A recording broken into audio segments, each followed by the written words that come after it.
thirds. It's like I'd rather have the Evolve and put a telephoto 45 millimeter lens on the thing with telephoto on top of the Micro Four Thirds. I've heard.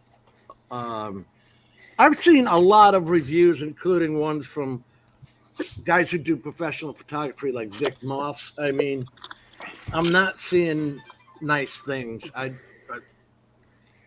Did you see Dobo's today? I saw the crash he put up the other day. I didn't see his today. No, what did he have today? Yeah, so today he did a video with 808 State. Yep. He was comparing the Mavic 3 with the Evo 2 Pro. I'd still stick with my Mavic 2 Pro. Oh, by the way, I just picked up one off of a police auction website. Just a drone and a battery for $350. It's a great time to pick them up cheap, right? Yeah. So I get according to what Dobo and 808 State, it's a little bit of a toss-up. Obviously, the Mavic 3 is with the Micro Four Thirds is a little bit better, but in the daytime kinds of stuff, it's kind of one of those. Really, is it worth spending that much more money again for what may be the difference between those two? One guy I was speaking to personally who has it, he said it doesn't have the waveform on it like the Mavic 2 Pro has and all the rest of them. The X5S has. You can see your waveform, so you know when you're not overexposing your shot. Oh, yeah, that's probably the firmware thing that's coming in January. They probably just don't have it in there, but like everything, it's coming in January. So, if DJI, as everybody claims, truly has no competitors, then why the hell did they release this thing when they knew they weren't done? I mean, not done. I mean, just plain shit missing. Lots of shit missing. I mean, they already took, 3-4 years since the last one? They might as well have took another 6 months. Yeah, they might as well take another 2 months and waited till January to sell the thing. Who's gonna be their competition that they would worry about in 2 months that they wouldn't sell just as many in 2 months that they would sell now? Yep, very true. Well, okay, wait a minute. You've heard the FCC rumblings, right? Like now the FCC. Yeah, that one may turn out. That one may be okay for them because supposedly the commissioner, the appointee by Biden, has made a statement that they're not so worried about DJI. So who knows where that one's ultimately going to go? But all right, now I got something for you. This is from 2019, okay, and this is DJI. And let me see if you've ever heard of it. Let's share this screen. And then I'm going to say hello. Wow. It's actually doing it. And I still swear up and down the Mavic 3 the Mini 3 didn't come out because they were having to make choices on the number of parts and chips that they had and which drones they were going to put them in.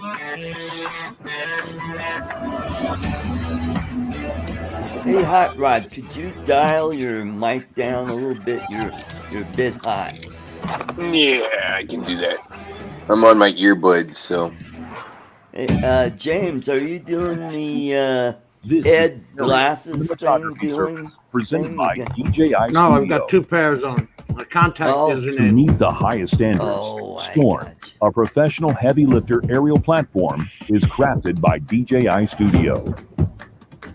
Integrating the versatile Ronin 2, the setup is compatible with popular cinema cameras and lenses.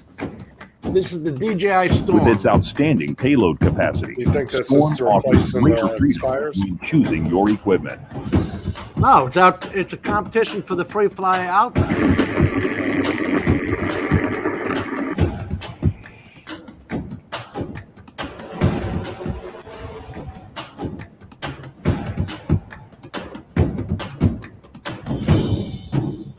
The powerful propulsion system and advanced flight control algorithms provide superior flight performance.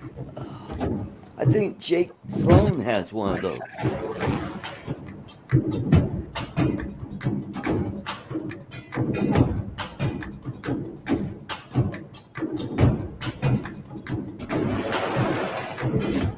Storm can perform reliably over a wide operating temperature range. It empowers aerial cinematography with more possibilities.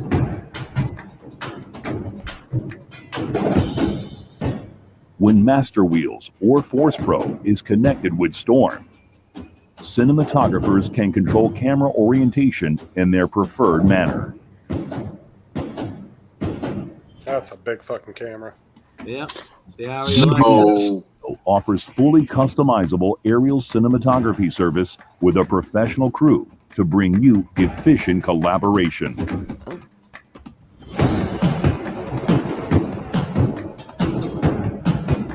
This is DJI Studio Custom Aerial Cinematography Service. Man. You can guess where Sony got their idea from, huh? Yeah. Well, Free Fly Alta is just Competency built upon customization. Ultimately, I think given, the difference between the 1-inch and the Micro Four Thirds and that review that Dobo did today, where you just kind of go, okay, yeah, it's a bit better in daylight things. Ultimately, I think that type of drone and the Sony AirPeak, where you could basically take a camera and just stick it on the drone with whatever lens you want, is really my target. And that's great in my mind. Guys who already have their DSLRs. They already have them. Yeah. Yeah, they already have them. Everybody goes that Sony is 9,000, and it is. And, they look and go, well, the cameras are the 5,000 to 7,000. I'm like, most of the audience that would buy it already have that camera. Already have the cameras. That's absolutely true. A long time ago, people were buying those Sony A7R3s. Let me say hello to the guys. John, Mr. J. Carroll, Tim Jackson, Art, of course, Robert Glazier. I said Tim, Rob. We got Brian, TDR Drones, and e-bikes, and scooters. He added scooters. Okay.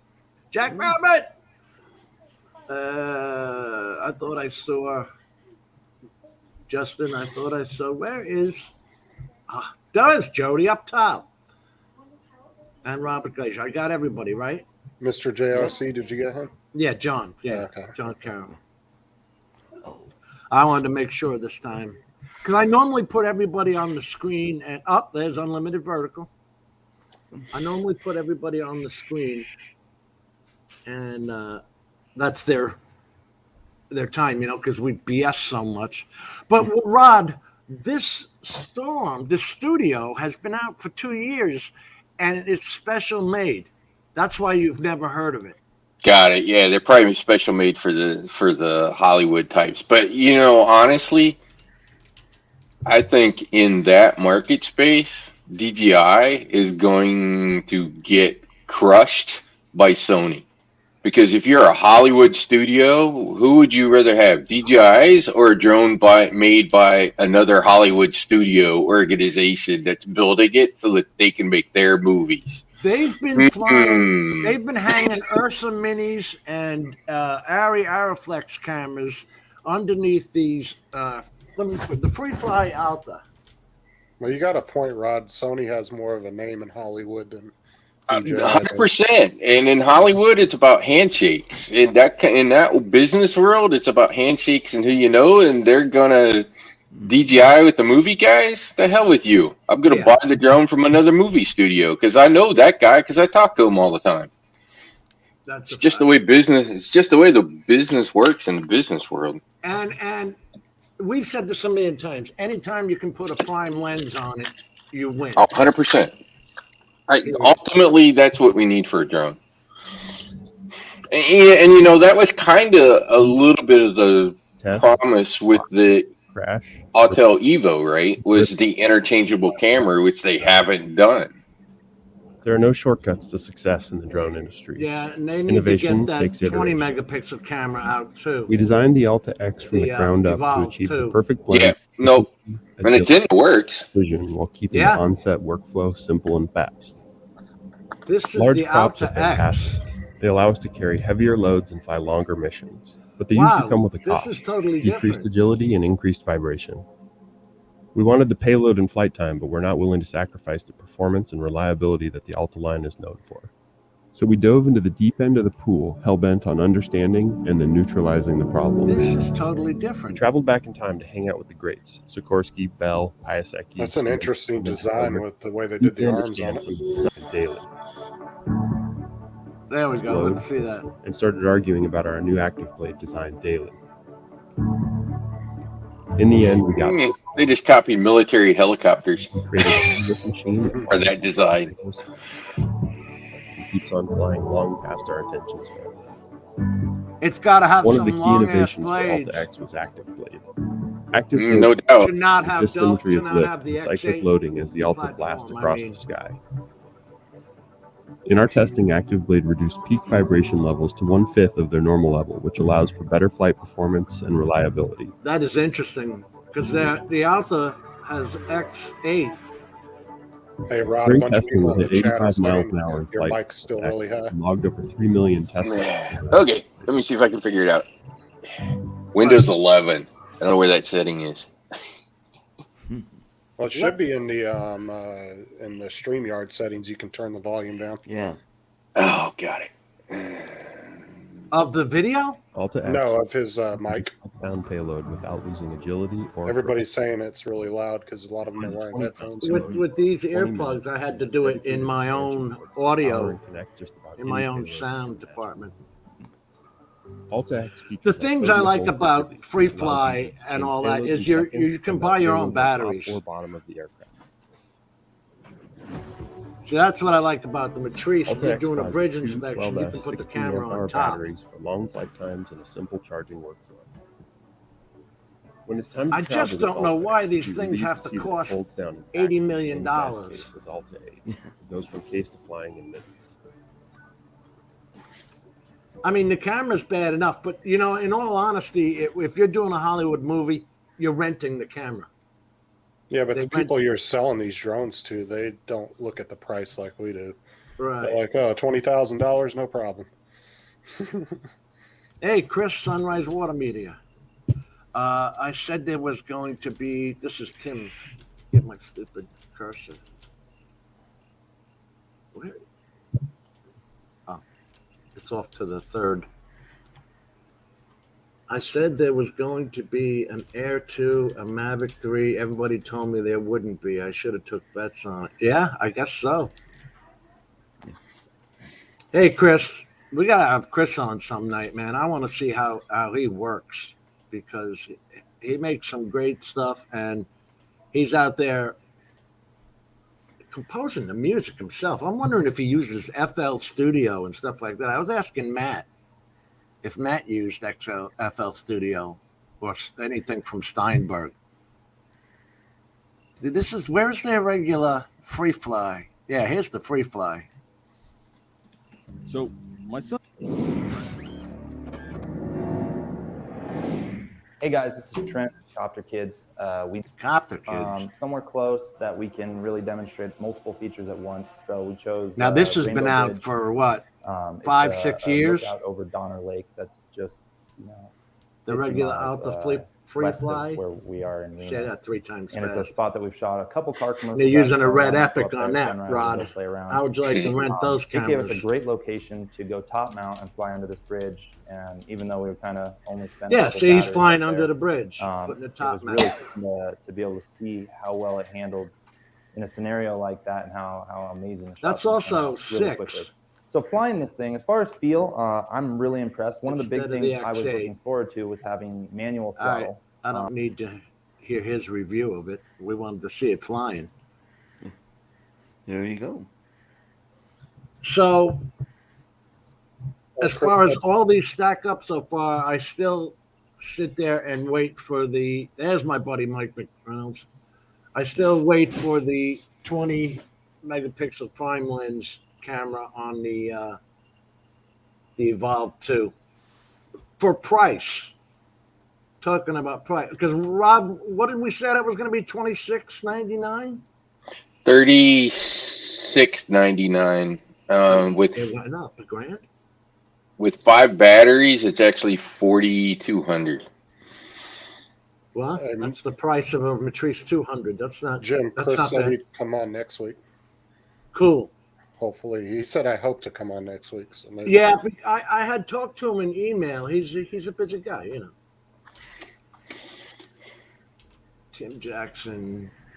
I have purchased a Phantom 4 Pro. You know, I might sell my Phantom 4. Today was a battery day, and when you go charging up all the batteries and all the remote controllers you got sitting around, I hate to leave them alone.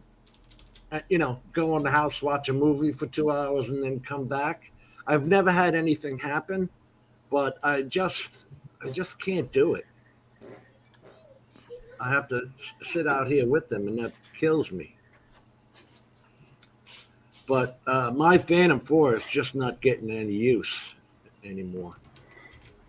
You know, with the M3, I think the route they probably should have gone, and I will say the same thing with the Autel version that has that silly 4/3 in telephoto.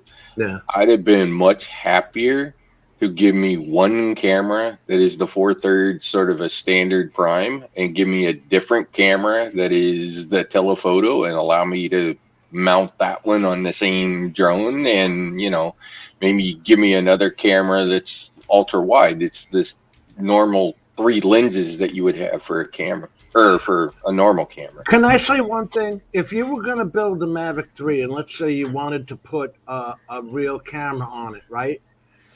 Why would it be that unappealing to just take that zoom camera off and put a fan unit on? Because the problem with the 1-inch cameras and a true micro 4/3 camera on a drone this size is the heat that the camera generates. You guys know. I mean, even the what is it? Their little camera shuts off between 3 and 10 minutes now. That's whatever they call it. Oh, the Action 2. Action 2. Yeah. Heat is a major problem for these things. And that's why, basically, when you look at the Matrice, it's just an inspired design with a box in the middle for the flight board and the fans that are inside there. Even the Sentence remote controller's got its own fan.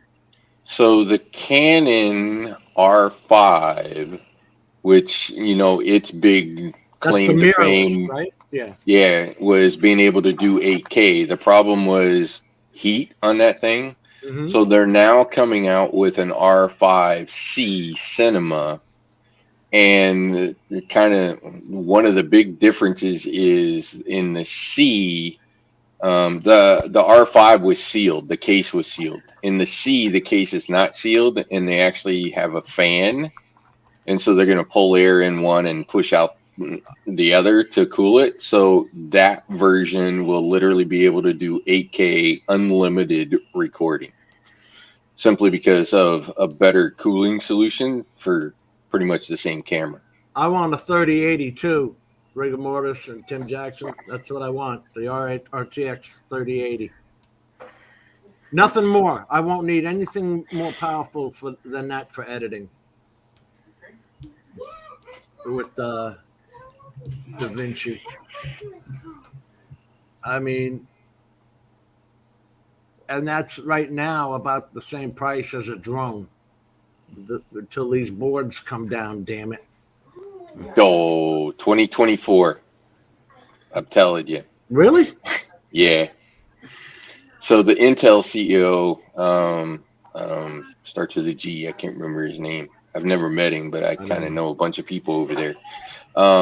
He basically said that Intel didn't expect it to get better until early 2023 now. So given the history of the computer industry and their estimates on when things like this were going to be over, that basically means 2024. But they came out with the 12th generation. Yes, the Alder Lake. Which I don't get. Okay, did you see the step downs on those? I mean, they're still only getting to 5.2. I mean, well, I got a i7 10750 H that does 5 gigahertz. Hey, Jim, you know why, right?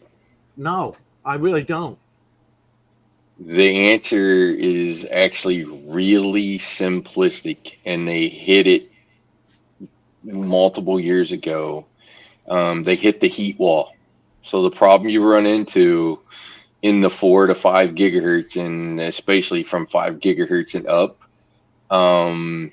in order for you need nitrogen to cool it off if you You're run much almost faster. right. Because if you want, like right now, they were saying, the guys that I talked to, like Sean, Eagle, FPV, and all that, you want the best CPU, get the AMDs, and then you have to have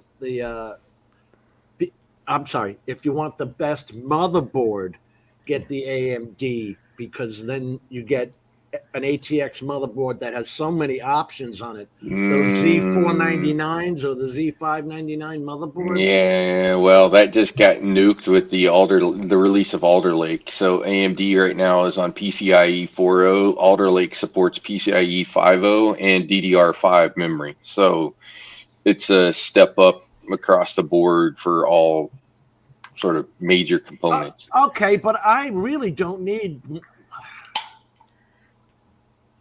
I'm using 32 gigabytes of RAM, and I would maybe go to 64. I don't need 128. Now, I'm just doing editing. And let me ask you something. Are any of us? I'm not interested in 8K. Are you? I don't know. I'm asking honestly. As a guy who has a home theater system, Yeah. the conversation that I have around 8K with everybody is because it's pretty well known in the projector industry where that comes into play. Basically, the size of the dots and where you get the screen door effect on the screen between a 4K and an 8K projector, you will literally not see the difference until the screen is 120 inches or bigger. So 8K from a TV, anything else perspective is just a bigger number to sell things. When Literally all it is. When I was seeing the 8Ks versus the 4Ks, because they would put them next to each other at CES 2020, You can't tell the difference. I was not impressed. Not impressed. You know why the TV guys are doing it though, right? For the same reason they put all the 3D gimmicky stuff in. It's a reason to convince the consumer they need to buy a new TV. Boy, that 3D didn't go over, man. It really. How long has it lasted? How many times in our lifetime, Jim? About a year each time it got hot. You had to wear the glasses. I can't wear the glasses. Always. Yeah. And that's been my argument with the FPV portion is there's a large consumer audience that can't take video that close to their eyes. It's literally just a medical condition that they can't take it. So that's not saying that FPV is not fun for those who do it and can enjoy it. 100% is, but it's I'll just say not 100% of the consumers could buy it and use it. And it's Jim's just like 3D TVs, same thing. Justin just popped a cat. AK I Source. have to show it, but look, it's green because it's Mountain Dew. So Yeah. It's not AK Source. Yeah. Well, right now you can get off the X5S and the X5. It's always 5.4K that you can crop down to 4K. I saw somebody's 5K on YouTube, and it came out as 2880p or some shit. Well, Rick and Mortis asked a question that you covered quite a few times, Jim, about whether your eyes can see it or not. Well, now listen, you're talking to a guy who wears a contact, and I don't have the contact in, so I wear a pair of glasses to see distance, and then if I want to read the chat, I got to put on my readers on top of it, so I look like an idiot. But the optometrist told me last week that if I come in with an eye infection, he's not going to talk to me again because I wear those day and nights, the hydrocell day and night. lenses because I hate taking them in and out of my eyes. Yeah, I don't know. I never had a doctor that actually gets pissed off at you to come and to them. So 8K makes sense for the movie guys in a movie theater with, the gigantic screens, right? For them, it's going to make a huge difference in quality of what's on the screen. Anybody at home, it's going to make zero difference unless you're a guy like me who has a 150-inch screen hanging on his wall. I've got a 150-inch screen. My problem is it's a DLP projector. It's an HD projector. And then I got the 65-inch Sony Bravia. So I said, well, you know what? Maybe I don't want to sit in the dark all the time. And went more towards the 65-inch TV. Sure. I mean, it's great to see things 6 feet wide and you feel like you're there and all that. But then you start talking yourself into thinking it's bad. Well, it's only HD. You know what I mean? When I can watch the 4K over here. So another interesting topic to kind of throw into this conversation for thought process is Netflix. So, Netflix is 4K. Well, they're not sending. It's 4K content, but what are they actually streaming it at? They're not actually streaming it at 4K. They're actually streaming it at lower and then interpolating it up on the end because of the compression. They do bit rate. What do you think they're going to do with 8K? It's not going to come across as 8K. It's going to come across and be uncompressed and sort of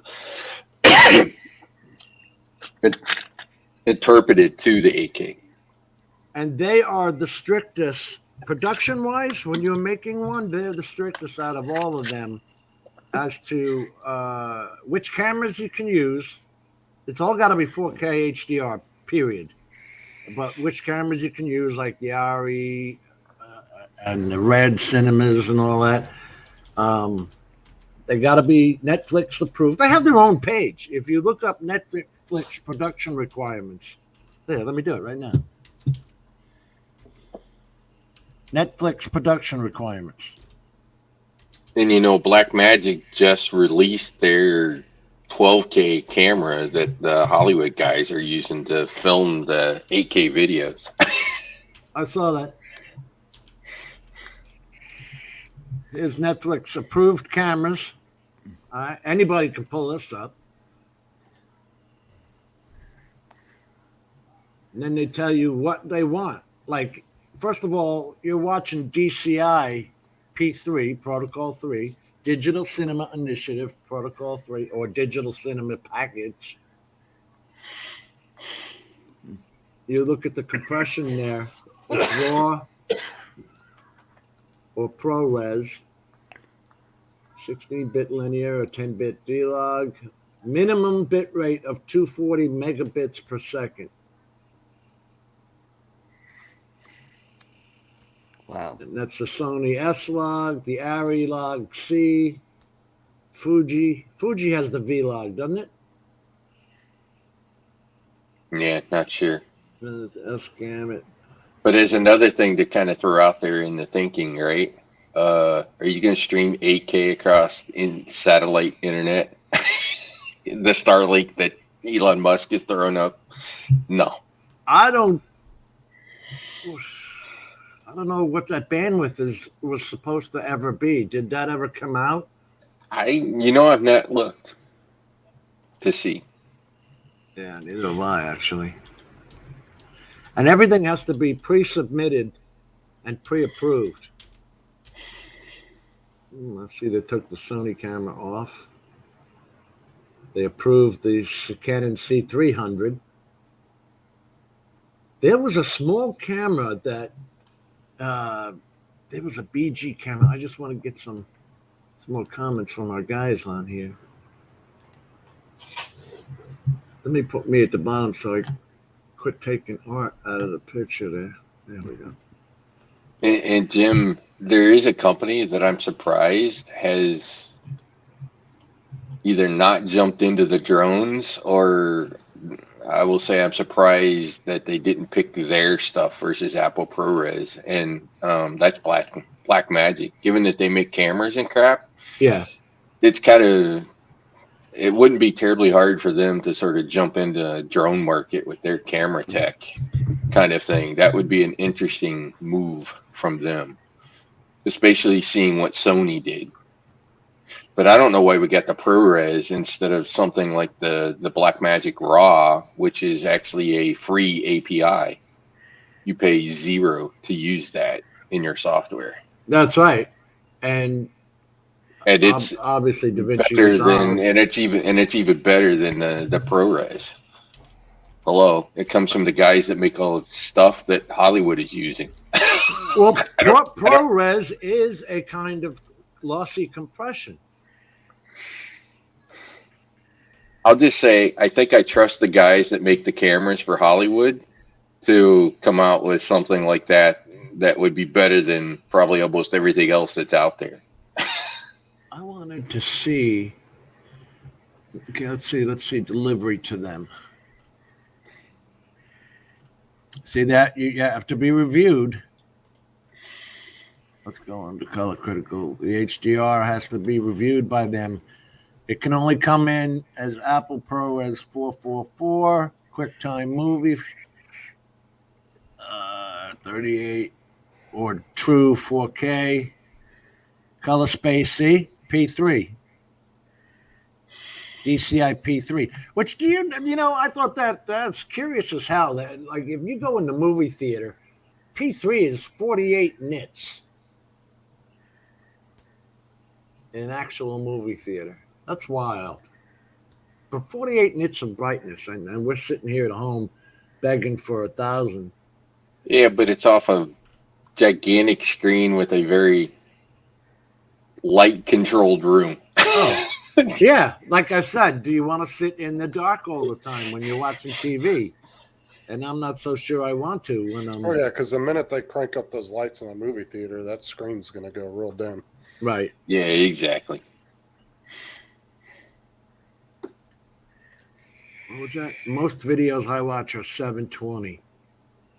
The hardest thing is to honestly color correct a video in 4K. You've got to have, they're thousands of dollars to get a true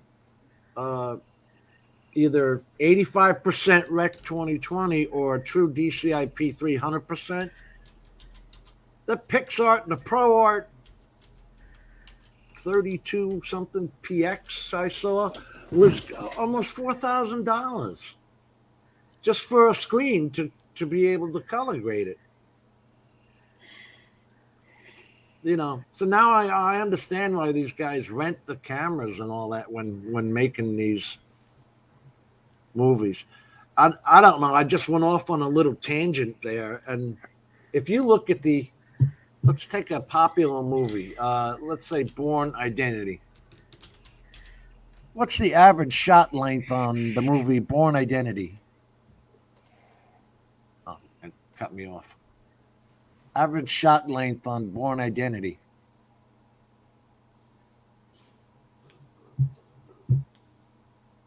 Now, imagine flying this with your drone and you're going to make it a movie. There's your shot length. Your hero shots, if you're telling a story, there's 23 of them, and they average 8.2 seconds as the longest. They're action shots, so you're switching. Look at that, half a second, 0.4. Isn't that crazy? It's a whole bunch of videos put together as one big movie. Well, let's face it, too. If people start streaming in 8K, their internet's going to have to get really good. Oh, because hell if you're yeah. wireless streaming to a fucking TV in 8K, yeah. I mean, I try to do 4K on my phone in the house, and sometimes it causes my phone to buffer if I just put a video on YouTube into 4K. It's not going to happen, and there's a reason it's not going to happen, and that's because of the infrastructure and the fact that the back-end infrastructure is crowded now. Netflix, in order to solve some of their bandwidth literally put servers in each of the internet providers because they choke the points between each other and slow the bandwidth down. So Yeah, the whole infrastructure needs the to whole be updated. infrastructure is already sort of on the edge. Well, they're not gonna let them crank that much data up, that much more. Since I've been here, my cable company's name has changed 5 times, and the price has gone up $5 each time. Never has the service increased. Yeah, No, it's never gotten any better. No. Because I have what was it used to be Bright House, and now it's Spectrum. Spectrum. Yeah, that's what I have now. It That's started what I out used as to have. Time Warner. And then it went to Comcast, right? 20 years ago, it was Time Warner. Then it was Roadrunner. Now it's Right. Comcast under Spectrum. Spectrum is owned You want to by know the Comcast. you want to know the problem in that industry? Right.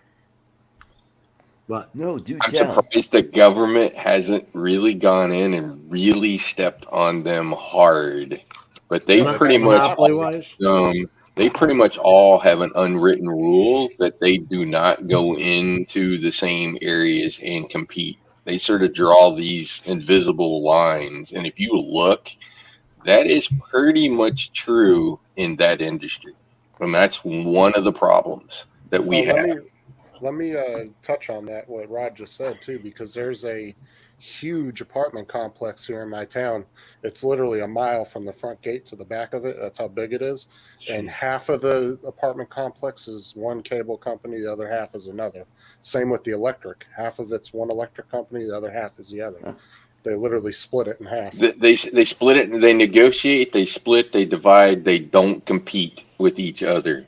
And Yep. that's why our prices keep climbing and our service doesn't get any better. right. And for the life of me, why the government hasn't stepped in and really stomped on these guys for anti-competitive, because anybody has looked in those industries, it's massively anti-competitive. They're probably big donors.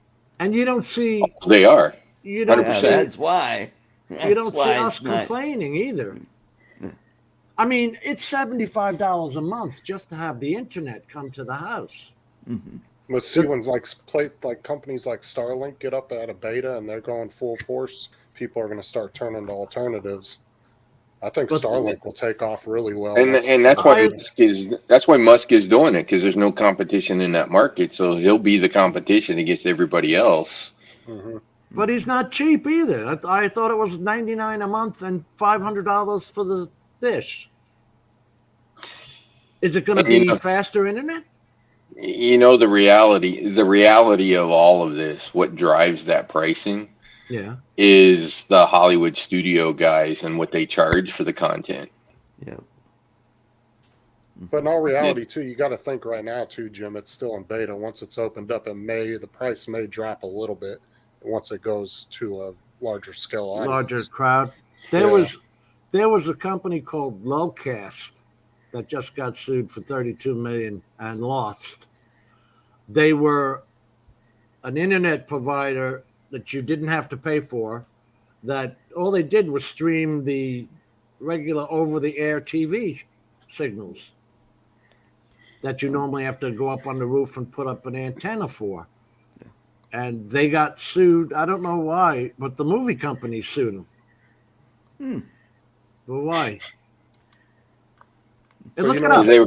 Because they were making LLCAST. they were making money on content they didn't pay for. That's why they sued them. Yeah. But you know, the big Lowcast. advantage, too, to Starlink, too, Jim, is, you know, people can literally set it up super easy.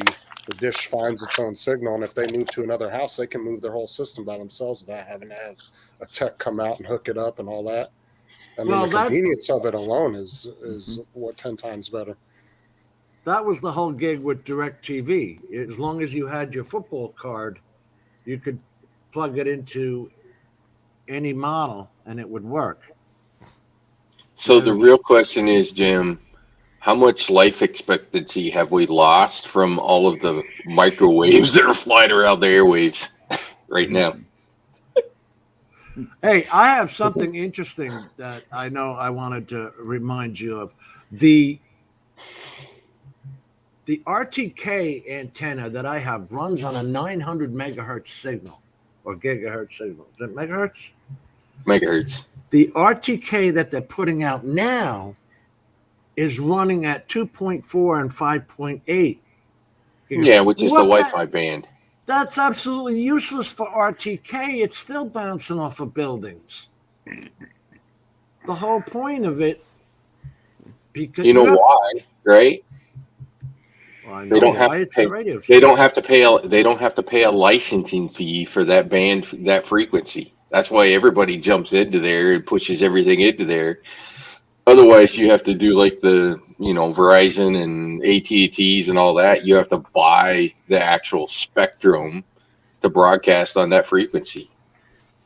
That's billions of dollars that they pay for spectrum That was, I remember the that auction those they companies had. buy. Yeah. Off those auctions. It's a massive amount of money. So if you want to know why people sort of quit paying those fees and go, okay, we're just going to jump into 2.4, 5.8, is because those are free. Look at Rigamoto says here, there's loads of competition here in Canada. We have every provider represented in each area, yet we have the highest prices in the world. Why the hell would that be? Because it's about the content. It's the content and the price that you're paying for the content. Look at these sports contracts that the NFL or Major League NBA, Baseball that are negotiating with all of these things. The guys who own the content are the guys that are driving the freaking prices through the roof. If you want to watch NFL on DirecTV, it's $300 a year. Well, for not 17 only that, games. Jim, you're talking about them forcing you to buy packages of channels, and half of them you may never watch, but you're paying for that to have that on your service. Where, if you're just doing streaming apps, you can choose, I just want Netflix or I just want Amazon Prime. It gives you a little bit more flexibility.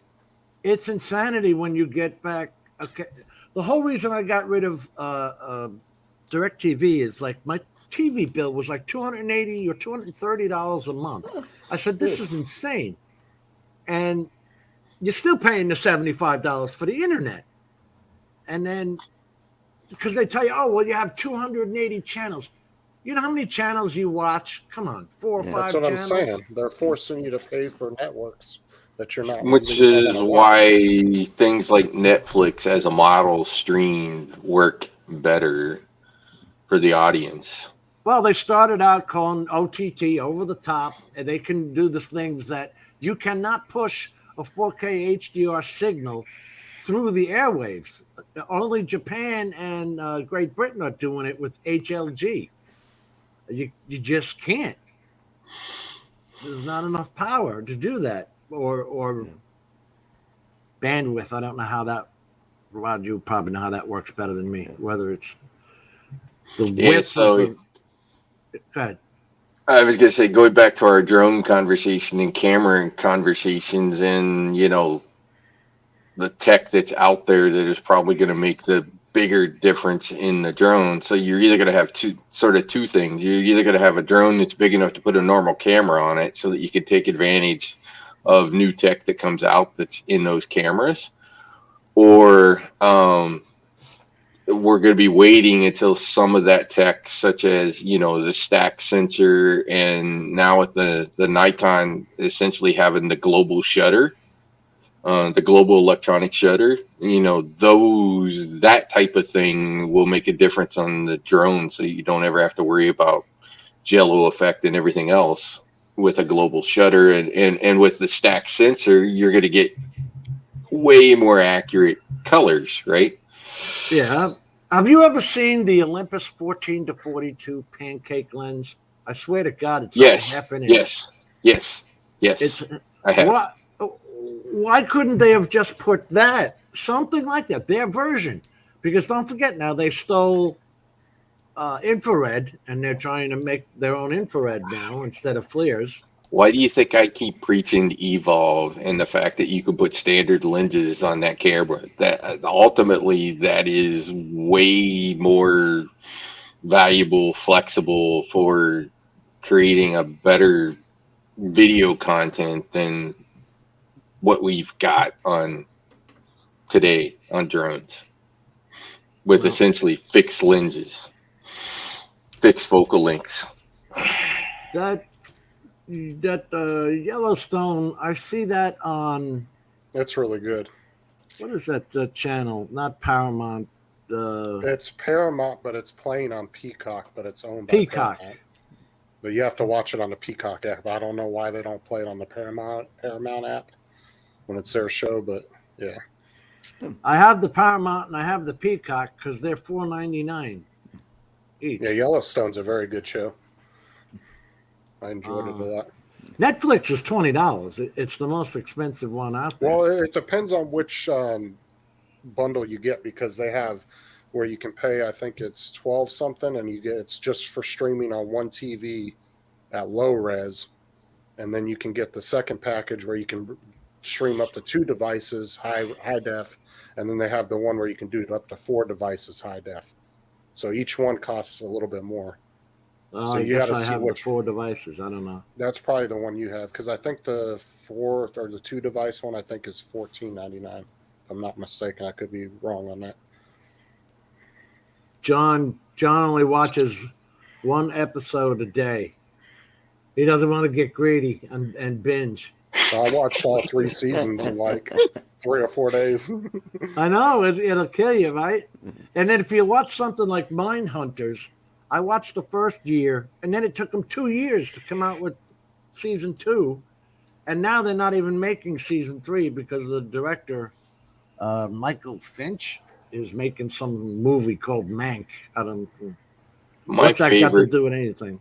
My favorite as a sci-fi guy, you would think it would be like Star Trek, Star Wars, or something like that, but honestly, it's Babylon 5. It is pretty much the only soap opera sci-fi kind of thing that is one big long connected story from beginning to end. It's great to watch that thing. I like Stargate too. Yeah, I was a B5 fan. Was that the one with Nathan Fillion, Babylon 5? Or no, Bruce Botzleitner and yeah, okay. Yeah. Because I heard that the one show that Nathan Fillion did a year of got great ratings and all that, but they never picked it up, so to speak, in Hollywood terms. I was going to say, of the Star Trek franchise, that's why I like Deep Space Nine, because that was connected. Every story was connected to the previous story. It wasn't sort of disjointed little things here, there, everywhere else. And that's the only version of Star Trek that has done that. Yep. If you're watching Star Trek movies, you don't know where to jump in. Oh, wait. Let me touch on Star Trek. I was watching the new one on Peacock that they put out like a year or 2 ago, and they have 3 seasons of it. Oh yeah, Discovery. Oh yeah. And they had to go all gender neutral and fucking woke in the first season. Yep. And I was like, really? What did they do to it? They had to bring up the whole gender shit in the show. Yeah, they got a binary character. And Hugh over on Canadian Drone Hub made a good point the other day. He was like, it's like they have to take these damn shows and they have to do a checklist. One gay person, one black person, one Indian person. You know what I'm saying? It's true. It's true. They can't just build well, you got to be diversified. Like, you got to have your GIMP. You got to have, you got 120 something genders, so you got to have a huge cast now. Every one of these is every one has got at least one gay person. I'm watching Mindhunters, which has got to do with the FBI and criminal profiling, and the broad's a lesbian. Yeah. In real life, she's just a 60-year-old RN with a bachelor's degree, a master's degree. Well, it's like I don't mind characters like that, but it's like they're bringing up, they have to point it out. Yeah. It's like You every have to show they push have it. to point it That's out. the difference. It's not They're adding all- to the story. Right. No, they just have to bring it up in the show Right. just to make it a point when, like you said, it doesn't add to the story at all. And the thing is, they're only 1 or 2% of the population. You know, it's like Depending on who you read, if you really want to get greedy, I've seen 4%. I've looked this crap up myself. I said out of 387 million people, how many are there that you're jamming this down my throat every day? And about 5 to 6, I would say 5 to 6 million, to rough estimate. But that's not that many. That's like very small amount. So all these companies are trying to, you know, what? Yeah, they're just trying to like appease a small portion of the population. It's like, why? oh yeah, it's called being woke. Yep. Robert Glazer, look at him. Same with commercials too. I pointed it out the other day. There were 5 people in a commercial. I've never seen so many Mexicans. You know what I mean? There wasn't one white guy there. He might have been a Hispanic white guy. Yeah. It's like, well, Biden started it all when he said white is evil when he got elected. He more or less said those exact words. I don't remember his exact words, but now he said Kyle was a white supremacist. Yes, Rittenhouse. Oh God. The guy is getting jumped and trying to save his own life. Oh, yeah, and did you see the 2 that were coming after him were actual criminals? Yeah, I saw somebody one was a comment pedophile earlier. and the other one was what? But I saw somebody comment on Facebook earlier saying, "Oh, none of them were armed." I said one tried to smack him with the damn skateboard, and the other one had a pistol on him. How the fuck? Yeah, is that he had a armed? Glock. Yep. Yeah. That He fucking did hit him with the prosecutor is a skateboard, didn't he? moron. Yeah. He did hit him with the skateboard. Yeah, he swung it at him, and then he backed, and then I think he fell on the ground. I have to rewatch the video because I don't want to say something that's wrong. Right. But I know one of them hit him, and when he fell on the ground, that's when he shot at him. I think it was the dude with the pistol, if I'm not mistaken. Yeah. Like I said, I don't want to say because I don't want to say the wrong I did see information. that during the trial video because the judge had to rip the prosecutor a new asshole. Yeah. Because the prosecutor was saying that when the guy claimed his Fifth Amendment rights, that he was hiding something, and that made him guilty. I'm like, holy shit! And even the judge said that. We've had the Fifth Amendment for 50 years now. What are you talking about? Don't get me started. Yeah, that prosecutor was on a different level of stupidity. I'll tell you that. Mm-hmm. I think they took the OJ playbook for the prosecution. And Jim, you probably are a lot like me because we came from the same background in the military. What's the first thing they teach you when you get off the bus at basic training? You are all the same. You wear the same uniform and you bleed the same blood.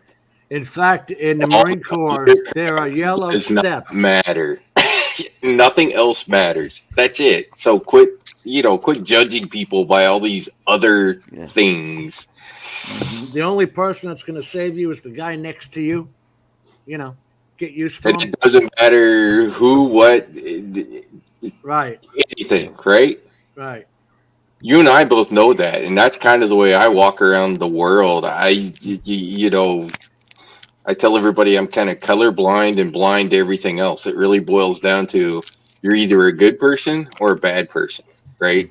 And there's good and bad bad across all races, all cultures, all everything. That's the one very lowest common denominator across everything.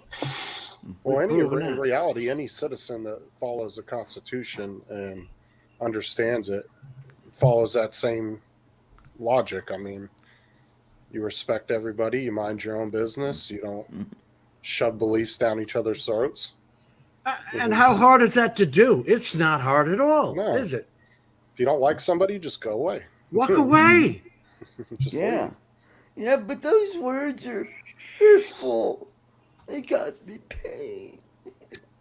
Yeah, rigor mortis, you're right. And that's why I think we need to teach that to all of society. Yeah, that lesson. Now you got cops sitting there watching people riot and loot. instead of 20 years ago, they would have arrested them all. Yeah. Now Like I'm watching New York City cops get water dumped on their head and stuff like this. I don't care if the camera was on me. It's a good thing I'm not a city cop. I'd have beat the hell out of you while I was putting the cuffs on. I mean, you guys are from Florida. The sheriff's down here on a different level. You do that shit, they're liable just to shoot you.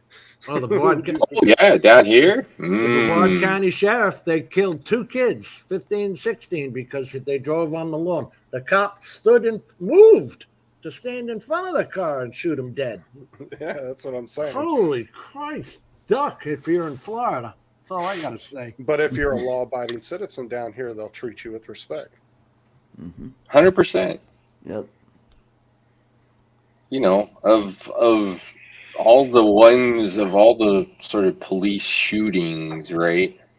The one thing that is almost 100% true across all of those is the person that wound up dead, had they just done what the officer asked them to do, they'd have still been alive. Whether they liked what the officer was telling them to do or not, had they just done it, they probably still would have been alive. Yep. I would say okay, except for that one guy, and I don't even know who it is, and the guy was a criminal, so I'm not sticking up for the guy, I'm sticking up for the tactic. The one who had the cop had his knee on the dude's neck where he couldn't breathe. That cop was an idiot. I don't know who it George Floyd? Yeah, up in Minnesota. Yeah, that's that was just up Floyd. and wrong. Now, Floyd was nobody to praise. He was a criminal. Yeah. But a cop, if I was standing there, I would have stopped the cop from doing that. Yep. People have got to get their balls back, man. You know, we come from the military. In the pilot's world, what was the one unwritten rule that a pilot never did after he shot the other guy down? If the guy bailed out in a parachute, You didn't go after him. you never shot him, No. right? That was the unwritten rule. You just you shot his plane down. That's fine. You don't shoot the airplane, and you know that stand on his neck like that is just kind of one of those. Hello, dude. That's crossed the line. Oh, Jim's droning. Trust me, we all know that there's bad cops out there. That's in any industry. Oh, 100%. Yeah. There's Yeah. bad firefighters. There's bad nurses. There's bad doctors. It don't matter what industry it is. Good versus bad crosses all lines of I mean, Jim and jobs Ron, and you everything probably- else. Did you guys hear when Grady Judd in my area arrested the 2 cops or the 3 cops for stealing that evidence? I mean, No. they don't put up with the corruption down here. I mean, if a cop does something wrong, they're going to call him out on it. And they Listen, should be. I am very guilty of saying that, cops were the ones who got beat up in high school and they're on a power trip, and all that crap. It's not true of all of them, but some of them slip in there, obviously, because you see the bad shit. Well, human nature is human nature, and that's going to slip into any industry. I And mean, unfortunately, there's a bad side of human nature, and it's an evil side. But you have to remember that this has gone on. Ray Kelly and I were talking about this. In the 1980s, I passed the Suffolk County police test, which cost me $200 to go to an 8-week class to learn how to pass the test, because you got the test and then you got psych exams and all this other shit, right? Passed it all that. And then they got sued because we were white. But there wasn't enough Black, Hispanic women, blah, blah, blah. So that's where my career went. So I went the other way, paramedic. I mean, and you want to talk good versus bad. I mean, This has look been at going on for a while. look at that guy that flew that drone over at the Super Bowl last year that the FBI picked up. The guy flat out admitted, "Yeah, I knew I wasn't supposed to be." There's bad people everywhere. Well, it's just a rerun. It's just constant rerun of the same shit over and Yeah. over. It just, I think it seems worse these days because the population is, 10 times bigger than it was back in the plus you 1950s and 60s. You got 24/7 media. Yeah, Right. that's the big driver of it. Well, not Yeah. to mention a lot That's of things why I back in the stopped day watching the news. I mean, it started back when Trump got elected, and it was every single night the news was, oh, Orange Man bad. And I just got sick of it, and I got sick of the bias, and all the way down to the local news. I said, screw it. I don't watch it. I just pick it up here and there from different platforms. You can't have 24-hour news. There's not enough news going on. Not unless you're going to tell me what happened on the streets of New Jersey down in Florida. You know what I'm saying? Yeah. So, Art, tell me, what's one of the sayings in the news industry? If it only bleeds, bad it news leads. sells, right? Only bleeds, bad news sells. Yeah. Good If news it doesn't bleeds, sell. bleeds. Yeah, kittens and puppies don't sell. What's up, Matt? Unless they get run over by a car. Hello, guys. Matt, How are you? good to see you. We already Good day, mate. We went through. Yeah. You passed it, John. Yeah, I passed that test too. My brother, actually, Matt, who was on last week or the week before, he went into the Rikers Island as the criminal off the same test. Matt, I think Mr. JRC's sucking up to you. But he says g'day. Matt, the Da Vinci wizard. Yeah, and what the wizards have? They have wands. Oh my God. So Matt, I brought something up earlier as an idea. I don't know that they'll ever do it, but it surprises me now that Sony has jumped in and created their own drone. That Black Magic, given all of their camera tech, hasn't jumped in and tried to take their cameras and shove it on a drone kind of thing. Well, that'd be nice. The more the merrier, I reckon. Because we're sort of stuck at the moment, but hopefully, Evolve is trying its hand at it. It's been a bloody long time. They still can't sort this shit out. So I don't know what DJI's got that the rest of the world can't get, but Right. I don't know. But hopefully there's more and more out there that pop their noggin in. But it seems to be that everyone that does always bloody fails, And they cost so much. Yeah, they do. Yeah. I was thinking about that, Matt, and there is kind of a potential solution to it.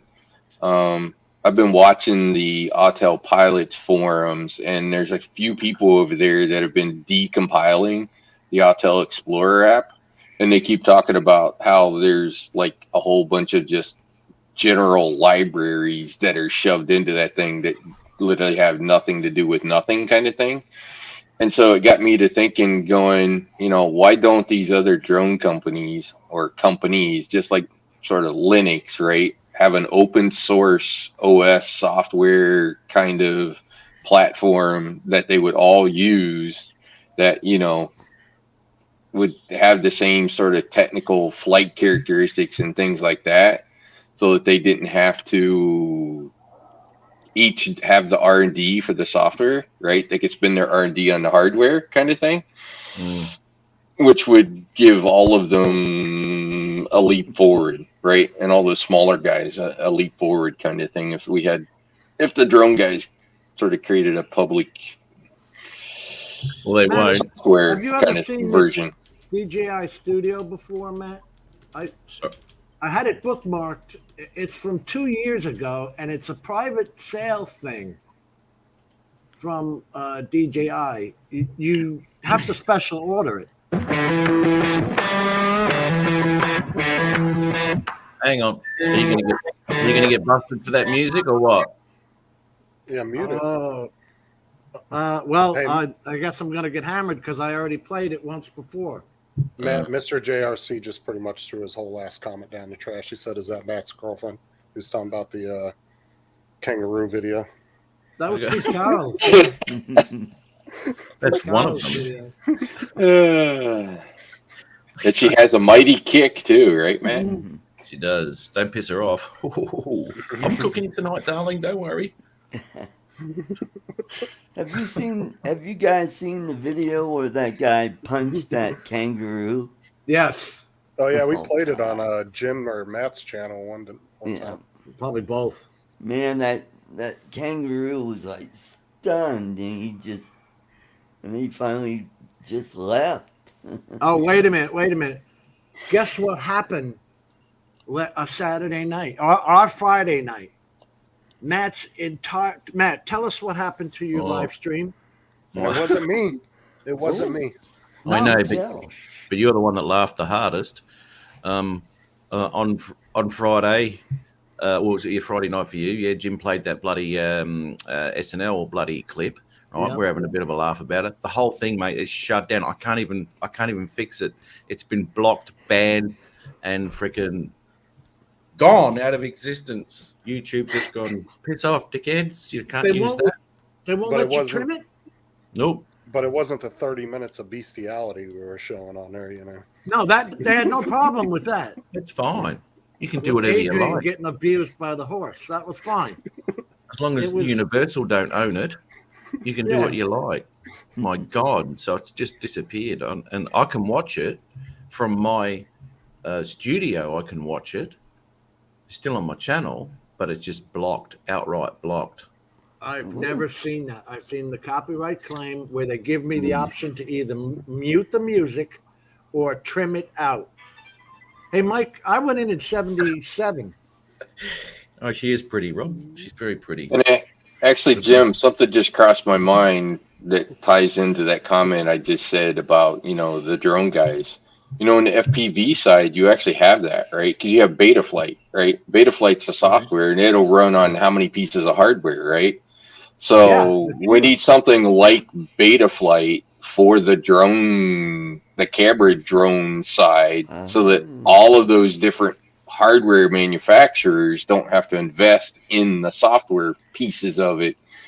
They just have to make their hardware work with that API, and voila, we get drones that are a lot more consistent in how they fly and do and capabilities. That'll never happen, mate. It'll never happen as long as there's different entities in business groups. No one's going to be sharing anything with anybody because everyone. They do that though. DJI, how do they compete with DJI?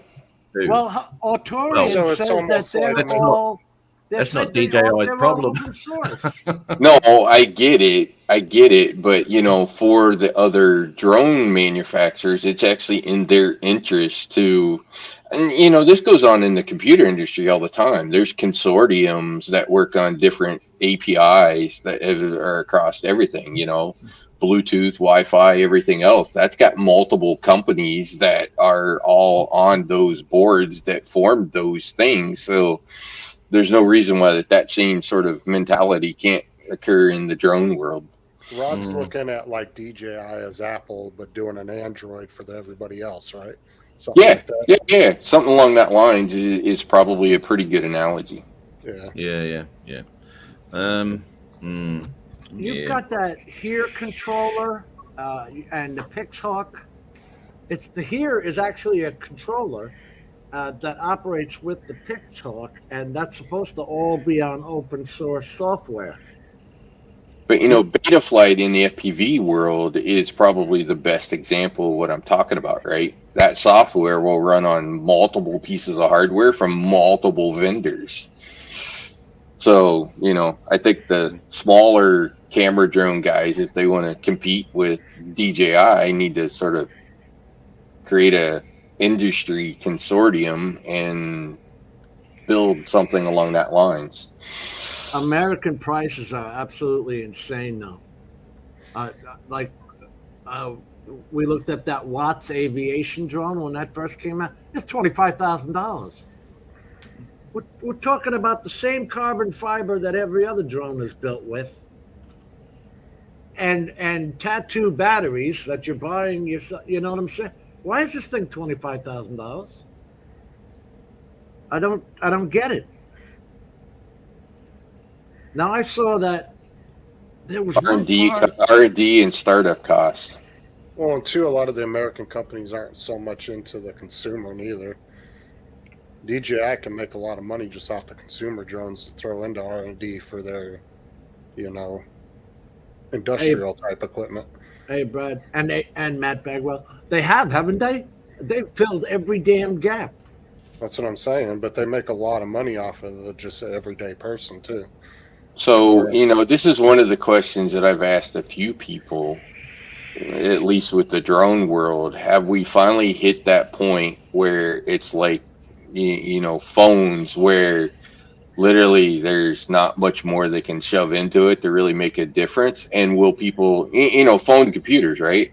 Computers, hey, I buy one every 2 years. Now it's like every 5 years, 6 years, 7 years, right? And phones was, oh yeah, I get one every year or every 2 years. And now it's like, at the prices of them, I can keep this thing 3-4 years, stretch that phone out. Are we at that point with drones where it makes zero sense to buy a drone every year kind of thing? That's what I'm saying, because the Air 2 or the Air 2S in 3 years will still be a wonderful drone. Yeah, 100% agree. And so I think that market is about to really change significantly. And if you look at what happened in the phone market, once that point was reached, then a lot of the smaller little Android guys, right, all of a sudden were able to catch up and compete with the bigger guys with almost similar pieces of hardware, because there was very little difference. And so I've wondered if we've just kind of finally reached that point in the drone world where how much more and how much better is better. I mean, you look at Dobo's video today that he did with 808 state comparing the Mavic 3 to the Evo 2 Pro, right? Which is a micro four thirds to 1-inch sensor. And, ultimately it boils down to, how do you want to edit the video? I've seen otherwise it's it's a little bit of a toss up. Obviously I would say the Mavic 3 is 100% better than the other one, hands down. But the point I think they were really kind of making is the difference, right? The quality difference. Is it really worth spending another $3,000 for a 5% improvement? Well, over what you're flying today, kind of thing. Let me just put this in there. Now, I still work with Spark footage, right? Now, as long as you know what to do in post or how to manipulate that footage, you can make it look as good as at least a Mavic Pro, right? And you upscale it to 4K. So I still use that footage to the day. And if you didn't know it was a Spark, you wouldn't know it was a Spark. Right. Matt, as good as you are at editing, I could probably send you footage from a $50 toy drone and you'd make it look good. Oh, don't stroke his ego. I know. Shoving sunshine up his ass. But the point, Matt, that you bring up is, with the ability that we have to edit, right, and the software's ability to edit, and now you look at like Luminar with AI and the ability to build more and more AI into that software. How much does the physical footage coming off the camera, how much better does it have to be, right, to still edit it to look like something? And I think we're sort of reaching that plateau of it's going to take something pretty significant technology wise, like stack sensors or a curve sensor, or the global shutter that's now just hitting cameras to sort of make its way to the drone cameras to make a difference. Rod, that would be worth paying for.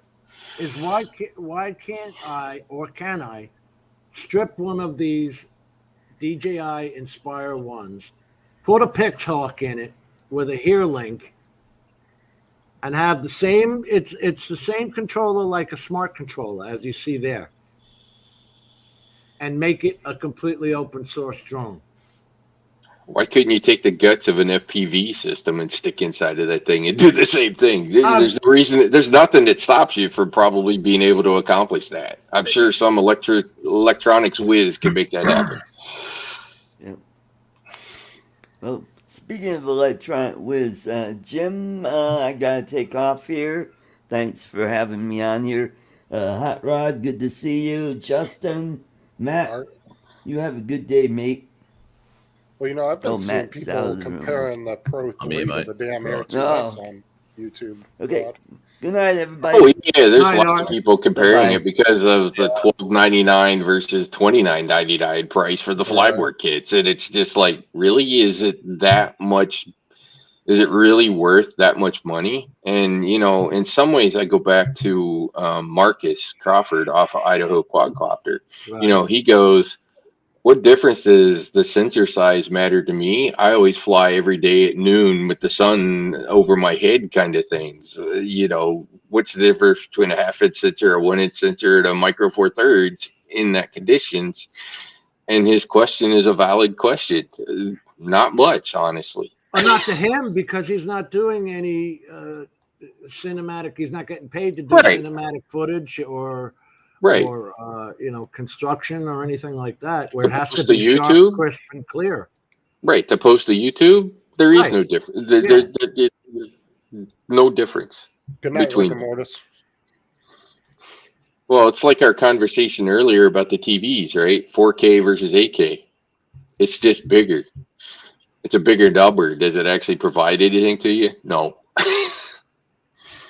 Well, like I've said numerous times before, too, if you're just doing social media, the Air 2S is plenty enough to do whatever you need to do. You don't really need to go much higher than that. If you were in the Autel world like I was, and you had the Evo 2 6K Pro with the 1-inch sensor, why do I need an Air 2S? To do the same thing I could already do. And if you were making your own frames and buying your own motors and ESCs, why couldn't you just use this control system right here and make anything you damn well wanted? I mean, you could. Can you? You could. You probably could. Thank you. Okay. In reality, you can do amazing footage on YouTube with the Sparker Mini 1. I mean, you don't even have to go higher than that if you don't want to.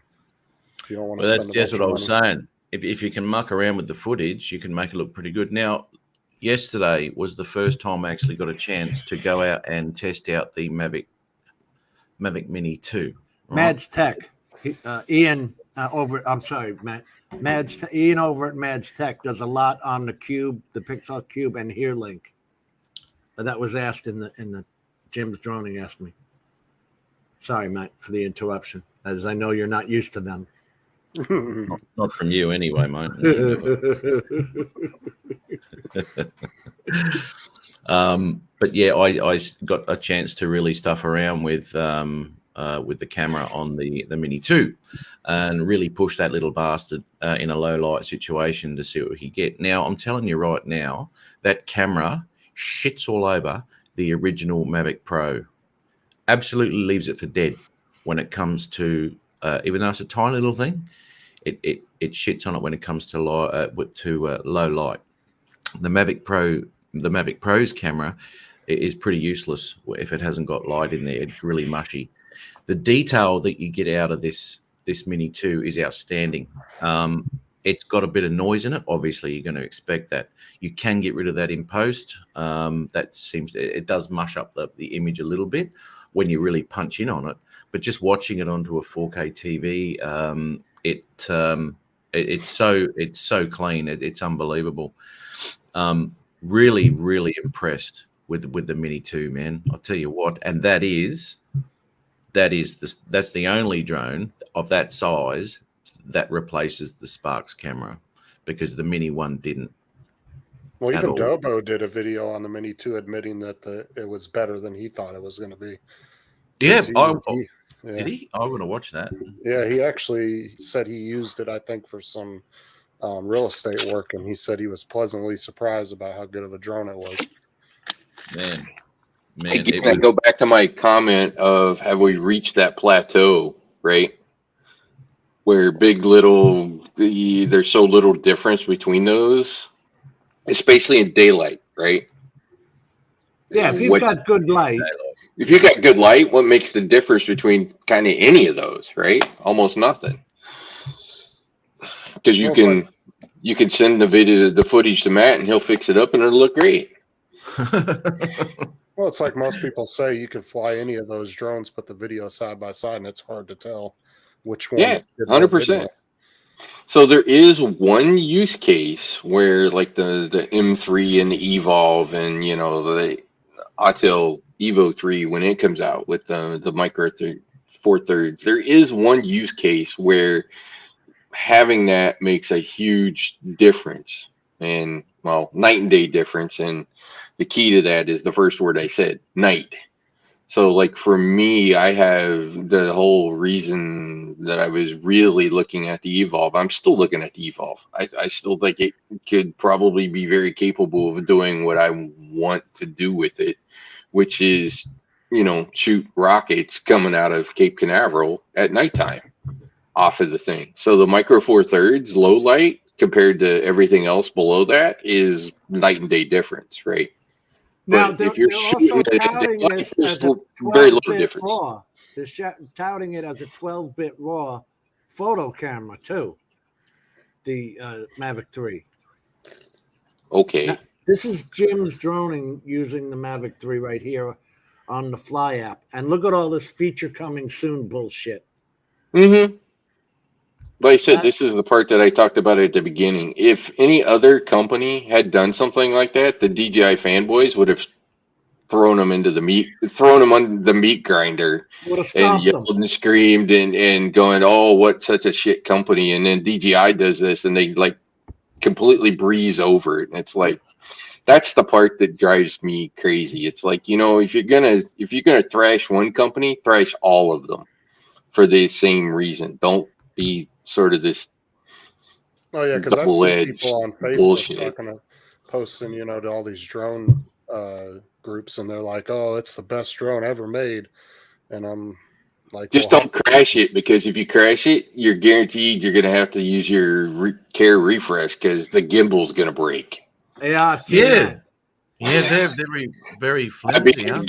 It's guaranteed you're going to be using your DJI Care refresh if you crash that drone. Jim's droning. How do you like that locking gimbal?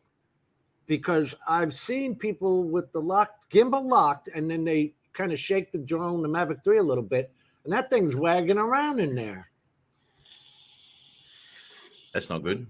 No. And especially with a gimbal that is apparently pretty delicate. I mean, look, you want to look after your drones as you fly them. We all do that, but accidents do happen, and you want those accidents to be as cost effective as possible.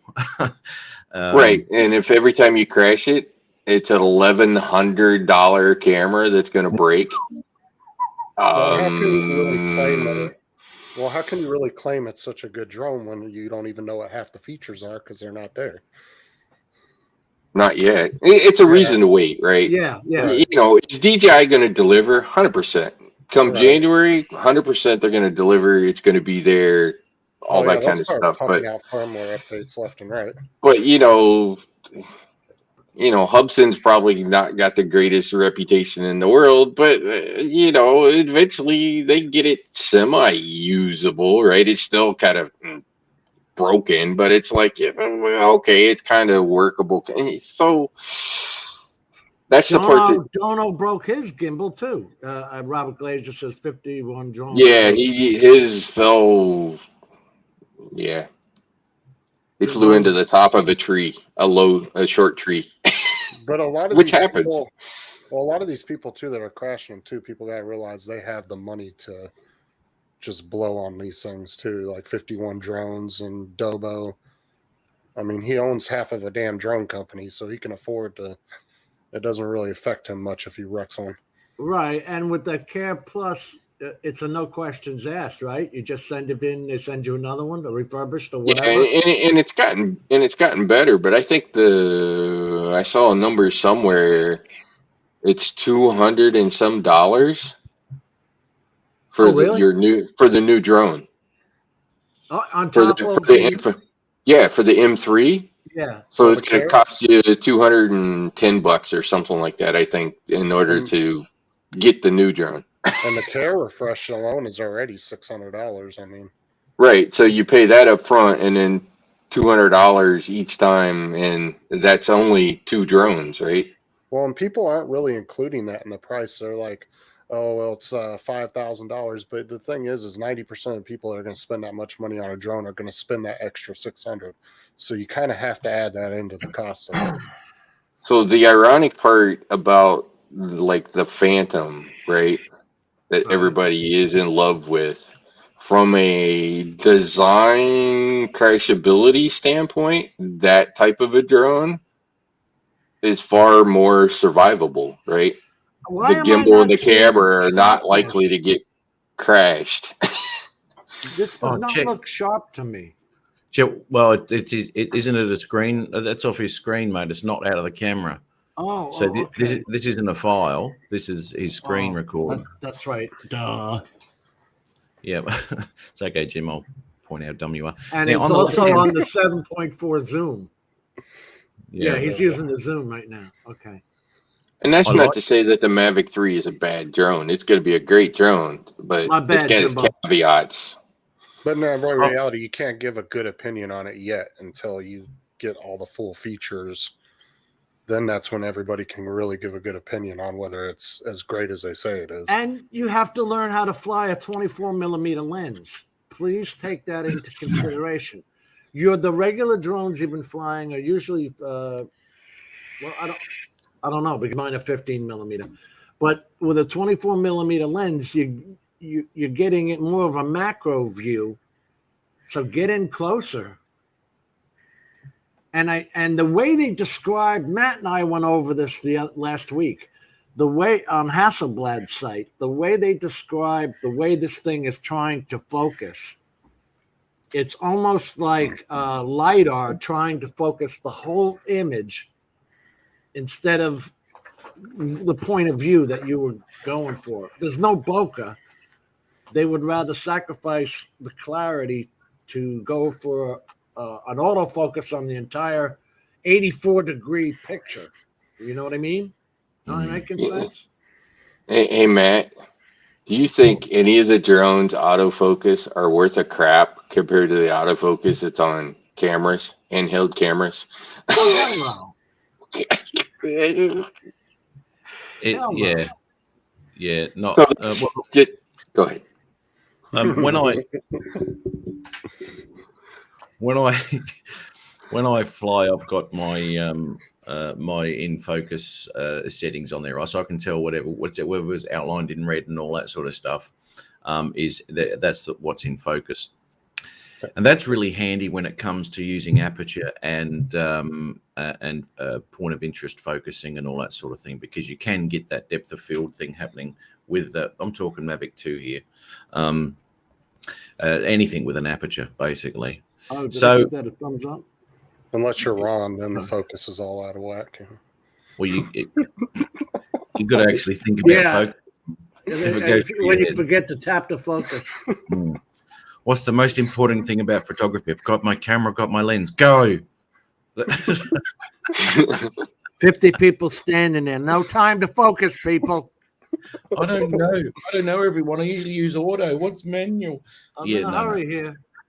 Oh man, I've been watching one of the camera guys that I'm subscribed to, and the autofocus, it's on the Canon, the Sony, and the Nikon, and 1,000 points of focus in the thing, and I've been looking, when I fly my drone at night, it ain't no wonder the thing don't focus on anything, because there ain't no 1,000 points of focus on those cameras that are on our drones. So that's the thing, because you're dealing with a body like this with all this shit in it, and you just cannot fit all that into a little drone and its components. It's a tall ask, but for what drones are, you can still get a nice picture out of them. That's for sure. Oh yeah, no doubt.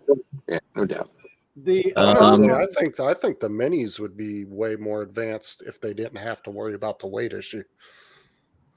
The problem I have is that DJI tells you, if you read their manual, that don't go above fucking manuals again. Oh yeah, never read your drone manual, please. Don't ever read your drone manual. It says don't go over 1600 ISO. Matt, we talked about this. How are you What's supposed to ISO? get a night shot not going over 1600 ISO? Well, you can. This is the thing. You don't have to touch your ISO, right? Depending on where you're filming, right? But I find I don't film at night, right? So if I'm doing anything, it's going to be extremely low light, but the sun is still there, whether it be below the horizon, because you've got that 20-25 minutes before actual sunset and sunrise. So there is a little bit of solar light where I'm filming, but you can face a camera around and get a reflective sort of horizon look. But what I find is I don't touch my ISO at all. If I have to touch my ISO to get a dark shot, I don't use the shot, because those cameras, as soon as you start touching that ISO, the image degrades. Because I mean, on cameras, you can go to 3600 bloody ISO and all this, and your camera really doesn't, and the image doesn't really degrade that much because of the size of it and all this sort of shit that's totally different to a camera drone. These little cameras, as soon as you start pumping that ISO, maybe 200 or 300 you could maybe work with, but anything over that and it starts to really degrade.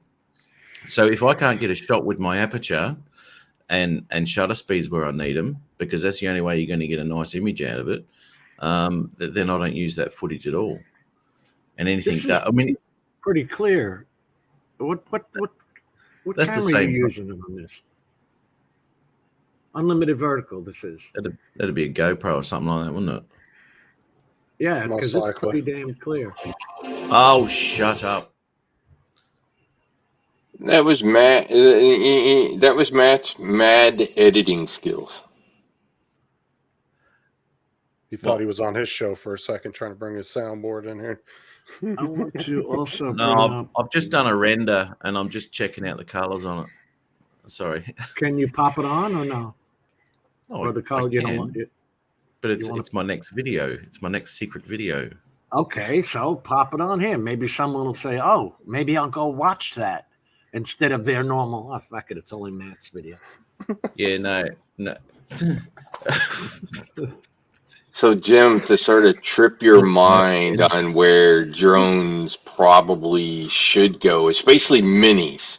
In the mini market, there is something that they could start to try to implement that could solve the too much stuff inside the drone itself. And that is to think of the drone as more of an IoT device. Right. Where the drone streams the digital media somewhere into the cloud, and that does the processing of the video instead of doing all the processing of the video on the drone itself, kind of thing. I like this. If the Mini didn't need to worry about weight issue, it wouldn't be a Mini. That's a great comment. Yeah, I like that. 800 or less. There you go. Okay, yep. The noise is unbelievable. It is. But I'm having a slight bit of an issue, and I'm trying to work out whether it's actually an issue with the render or if it's an issue with the color of the media player that I'm using, because I'm getting a little bit of I'm getting a little bit of a purple instead of being the grade that magenta? Yeah, well, it's very close to magenta. It's well, he's from Australia, so it's got to flip upside down. Hey, Rod, look at this. Yes, Rod. sir. You're talking about we're spending $5,000 on drones. Look at this. Oh yeah. These camera prices could be mad. I'll just stop what I was talking about and move on. 6K, 265 or raw, flat out raw for $4,000.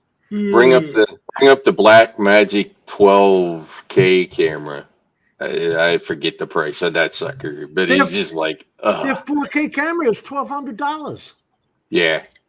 Oh yeah. The Black Magic handheld camera is that Pocket Cinema is literally $1,200. Yep. There you go. What do you want to say, Matt? $6,000 for a 12K. So the thing that's going to make the difference in drones being able to work more like an IoT device is 5G, right? Because 5G has the bandwidth in it to handle that sort of data volume where you could essentially use the drone just as a carry the camera and stream that data into the cloud and let it actually do the processing, so that you don't have to have massive processing on the drone itself to manage all of that stuff, which solves weight, heat, and a whole bunch of other things going to that sort of a structure. You And can when that happens, then we could have little teeny tiny drones that can shoot video quality almost as good as anything else. Oh, Jim, yeah. where's auto white balance? In the bottom left. Yeah, in your color section. Yeah, in the bottom left of the color. Well, you can't see me. No, it's not there. It pull is it up there. on the screen. I'll be back in a minute. Oh, here we go. No, white balance. Here we go. I'm looking at my RGB. Sorry, yeah, I've just got the eyedropper out looking at the colors. Oh.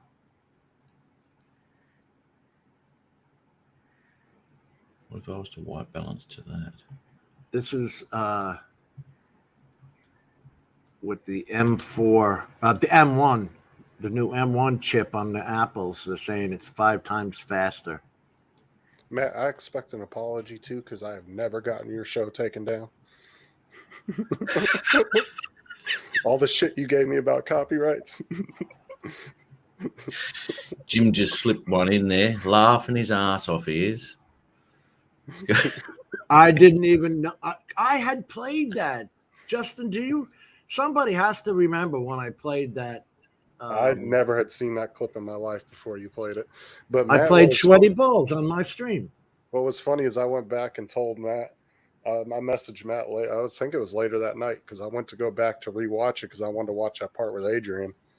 And because I wanted to get that video clip off of there. And then it said, oh, it was blocked by NBC. I was like, shit. Yeah. As soon as I saw it was NBC, I knew it was an SNL clip. Yeah, exactly right.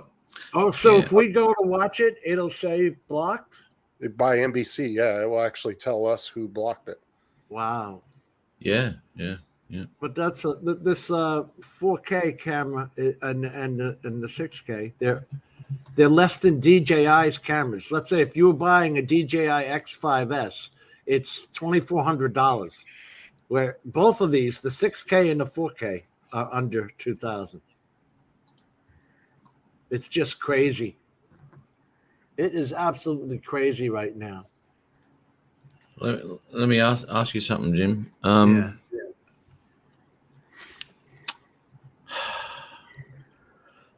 Look, I haven't done this for fucking ages, so I can't remember how to do it. But when you go to an auto white balance using that eyedropper, right? How do you make that? You drag it on. That's onto the LUT. Okay. You drag it on. Yeah, you drag it on. Well, when you do that eyedropper and take it over your image, it gives you your RGBs and the values of all those RGBs, right? That's okay. Yeah, but how do you click on that image? I can't remember, and then it automatically, because I just want to check out what it will do. You see on top of the low light, you got lights, shadows, and highlights. On top of that, there should be a little thing. You just press that, and it should do an auto color. I don't want auto color. All right, what do you want to do there? Yeah, you're using the dropper, right? Take the dropper and put the dropper on it. Yeah, so that gives me my RGB values there, right? Which all look pretty good. They're all sort of pretty cool. Now come over to your parade and hit the 3 dots and tell it to show you display qualifier focus. Okay. Now go back into your picture and look at your parade. You'll see the 3 rings. You see the 3 rings? Oh, yeah. In your parade, it shows you where you are in the picture. Look how crushed they are. What's up? Look at those darks, Jim. Oh my God. They're perfect. They're 0. They're crushed. Have a look how much detail is crushed in that thick line down the bottom. Oh my God. So Matt, I'm not very good at DaVinci, but there is something that's in there that I use quite frequently, and that is the ability, like with the LUTs and stuff, you have the ability to, I'll have my video. What I do with my Evo sometimes is I'll take a photo that sort of has the colors in it that it's like, okay, this is what I'm really liking, and I'll take that photo and then I'll shoot my video. And then in DaVinci Resolve, you can copy that and sort of use that photo as a LUT to copy on top of your video to color grade it. It's actually a thing of beauty. It can. Yeah, I know exactly what you're talking about. It's not perfect, but it's pretty good. You see the A with the circle around? That shit. You can just press that, and it's supposed to auto color your picture. Yeah, no. So the other thing you could do, right? You could grab a picture off the net, off of one of those really good cameras somewhere, and use that to essentially steal its LUT to put on your video. What happens if you take the black crosshairs and put it on the black? See if it changes the numbers any. Because you should be at 64 and a max of 768. But you see on by lift, by the word lift in your wheels, lift, gamma, gain. Sorry. Yeah. See go to the word lift. Yeah. Now click that black, and drag that onto the black spot. Right. Now let go. Meanwhile, I do a 15-second short with a free editing app off of the App Now Store. click it again. 10,000 views. Let's see. No. Just go see what the numbers are coming up. Oh, as in that. Let's turn on your They're pretty much the same. It didn't bring them up any. No. See, I'm grading to these scopes. I mean, these scopes, they're obviously, look, if I go below that 123, 1023, sorry, the image becomes extremely dark, right? So I've kind of pushed that light up a little bit, just to try and bring out that sky a little bit more, while keeping the using this actually. Why don't you just go into HDR and just bring up the exposure? This is what I've done in the HDR here, right? So I have actually dropped that a little bit there in the darks. But you see the where it said EXP, the first ones. What happens if you bring them up? That you're not getting the desired result that you wanted? No. It's what. How good the Mini is, it's extremely difficult to correct a bad image, right? And it's like playing with eight. Yeah, okay. And what I'm talking about here is the image that came out in low light. When I'm pushing this camera way past what it should be doing, right?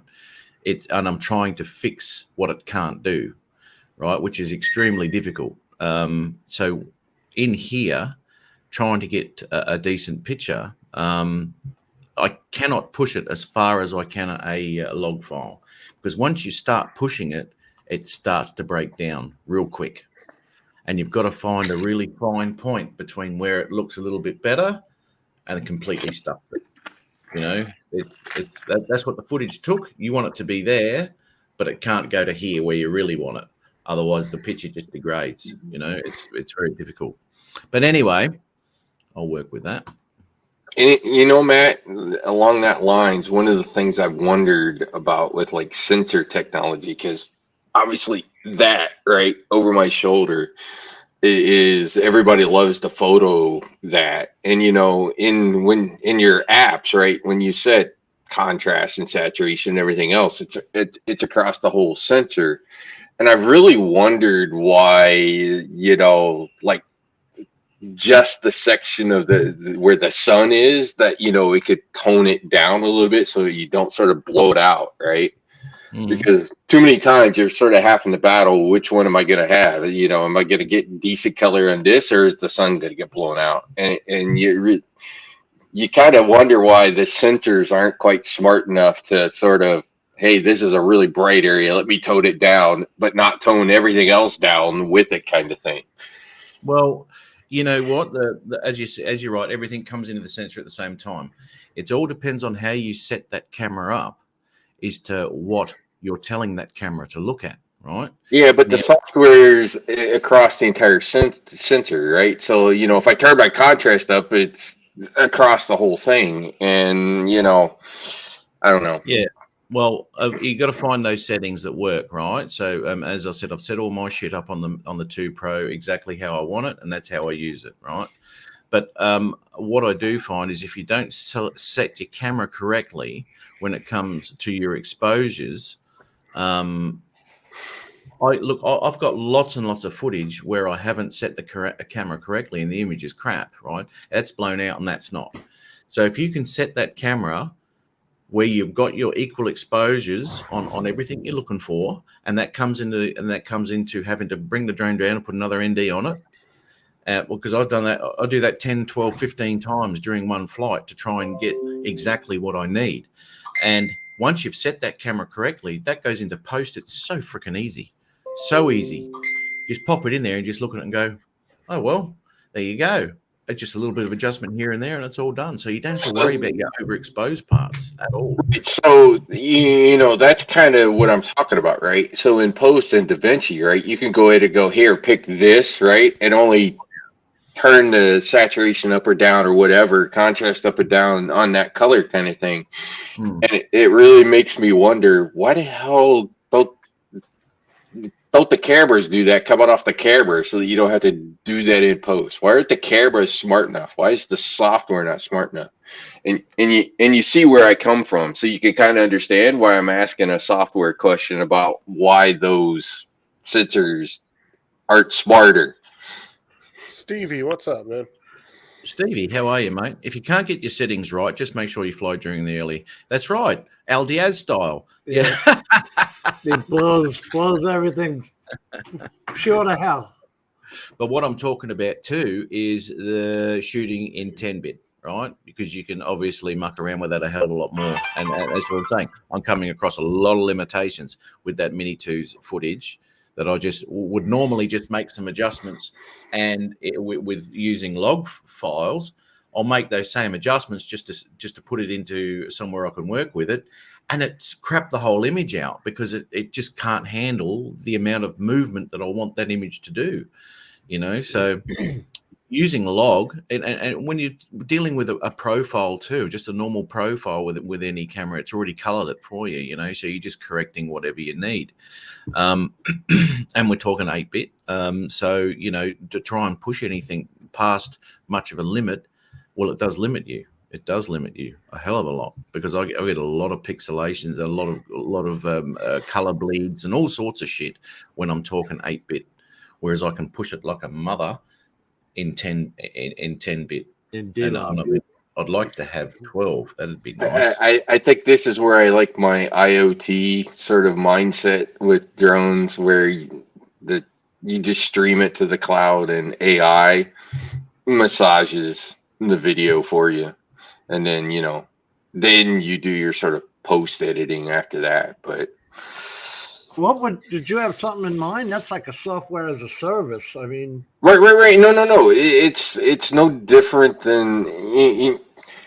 Here's the point, and here's the point of why they're all breaking their freaking necks to get 5G deployed, is because of new applications in IoT devices and the ability to deploy new services across the internet kind of thing. So with 5G on a drone, you would be able to stream essentially the raw video into a service that would essentially massage and have all the calculations and, the things that are on the drone now that drive the heat right from the CPU and how much they can do with them, right? Yeah. By moving that processing that is on the drone, right, and essentially taking that away and only basically having the hardware. Here's the camera, and here's how I send the data stream, right, into the cloud. One, you can make a hell of a lot smaller drone. They'll fly a lot longer because they can weigh less. And you don't have to worry about heat because all the actual video computational stuff is in the cloud. It's up at the cloud kind of thing, GPU, right? Yeah. And I think something like that would sort of be next technology. Matt, Fly a little high. the more sudden moves, the better. Absolutely. That's because you can got to get up to 4,000 feet every time. I'll tell you something, Stevie. You've probably done it in the past when your scene doesn't go quite as long as you want it to. It's missing a beat or something, but you haven't got that, and the camera all of a sudden does a little bit of a move right at the end. You think, oh, that looks like crap. Well, it doesn't look like crap when you've got it on the beat. The camera starts to move. You put a transition into it to the next one. It looks like, oh, that was. You must have really planned that shot. Yeah. Nice job. See, I should just send all my raw footage to Matt. He'll make it look great. Yeah, but you lose views. No, see, there's a trade-off. You can send it to Matt. He does really good, but you'll lose views on it. Yeah. Because as a guy who's not building a YouTube channel, I really don't care. No, look. This is why I said I could do a 15-second short on a free app on my phone, and it gets 10,000 views. Matt does all this, and he'll bitch because he only got 200. Oh, that was a question I was going to ask you, Jim. Now that we're here, last week you didn't do the show thing, but what's the brightest TV that you have come across, nits wise? I've been trying to find out what the hell is the brightest one that's out there. There's a 1200 nit Samsung Steve Carpenter bought. It's the mini LED. Got it. Because you have, what is it you have in the back of your van? 55-inch or 50-inch, whatever you said you had that TV that you carried around or something? Oh, in the back of the car, it's just an HD TV. Matt, did you see what Stevie wrote? Yeah. But, for me, YouTube is about driving the views and all that kind of stuff. For me, when I'm flying the drone, so true. Kind of the thing that I like to do, and this is why I set that little Field World monitor up next to me, is let the people in the area be able to see what I can see and sort of share the experience as I'm doing it. Right. And that is a hell of a lot better than going back and looking at the footage on YouTube of that same flight kind of thing. Matt, look at that one. I'm about to giveaways get expensive when you have to keep doing them 300 subscriber giveaways there, Stevie. Yeah. Mate, mine was at 875 only 4 days ago. Now it's back down to 868. It does that all the time. It does not go over 875. It just pops back down again. 875. Here I go. It's going to... No, back down again. I saw one where it was in the analytics. It said that even when you're going live, they limit how many people it actually tells that you're going live. It said in one of mine that it sent the message to 150 people. Well, to what gain? To what gain is that? To YouTube? Right. I don't know. What are they saving emails? It's not email because they send it through the notifications, right? Yeah. But it said 150 were notified. But oh, it shits me. But you get more emails. Well, I get emails when people comment. It's just push. It's just push technology. It's been around forever. Right now. I mean, we've had push technology since we've had pagers to push out notifications across paging. Yeah. So why are you limiting it to 150? You shouldn't. It's.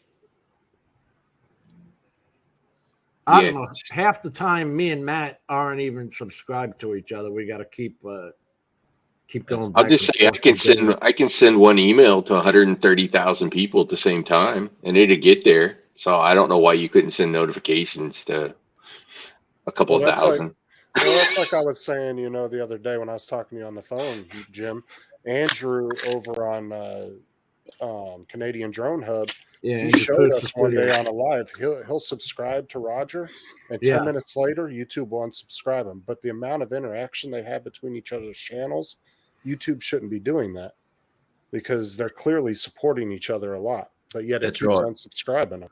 And that's what happens to me and Jim. And as I said, Jim's always on mine, I'm always on his, and yet there's a constant thing of unsubscribing. It's probably more deliberate on Jim. I understand that YouTube doesn't like sub for sub, but if two channels are interacting with each other a lot, then they should overlook that and allow it's an obvious thing.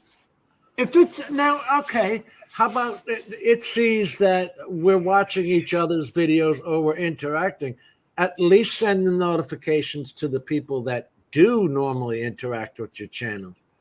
You know what I'm saying? Yeah, it was like they were talking about on Roger's channel the other day. You know, we think that YouTube has garbled up their fucking code so bad over the years because they keep adding shit to it that it's just so screwed up that they literally can't go in and fix it because they would have to start from scratch. It doesn't hurt them. Spaghetti code. That's what it's called, spaghetti code in the industry. Yeah, it's just so piled with shit that their algorithms are all fucked up. And they're doing it all by AI now, too. Yeah, that's what I'm saying.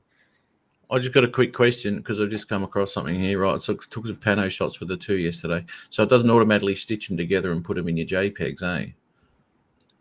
No. That kind of sucks. And you know, Matt, there's an example of why the hell is stitching the panos even on the drone? Good one. Why don't they do it in the app on your phone or your device or whatever? Or the stream the video back down and do it a little bit later. Why make the drone? Why does it have to be done there? Really? Because they're streaming it back to the controller anyway. Right. So and I think the Evolve is doing it in the controller because it's got the two multi-core processors in it. But, you know, there's a lot of, as a guy who spends all of his time dealing with performance in the big business world and software design and asking a whole lot of questions of, okay, why'd you build it this way versus that way? I'll just say there's a lot of room for improvement software technology wise around drones and what's done where and what does the work and what should be doing the work. And there's a lot of things that could be improved significantly. I agree with you, Mike. That's definitely a big part of it. Have a look at that, Jim. Oh, that Blackmagic camera is new. That Urson.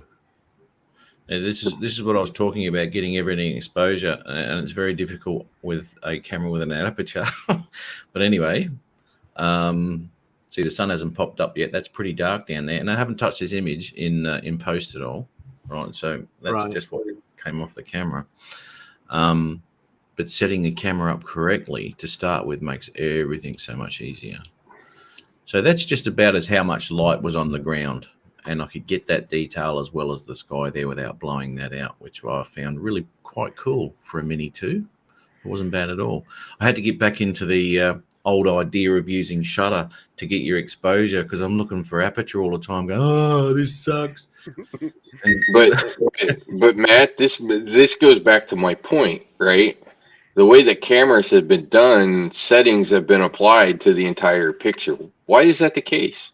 Yes. With software these days and the ability of the things and AI and some of the things that we could do, why does one setting have to apply to everything? And why is the software not smart enough to figure out on this pixel I need it set this way and on that pixel I should have it set that way based on what I'm seeing, kind of thing? Well, there's two schools of thought, right? Now, that sort of thing, obviously, you know, you're looking for something a little bit different. There's two schools of thought on that.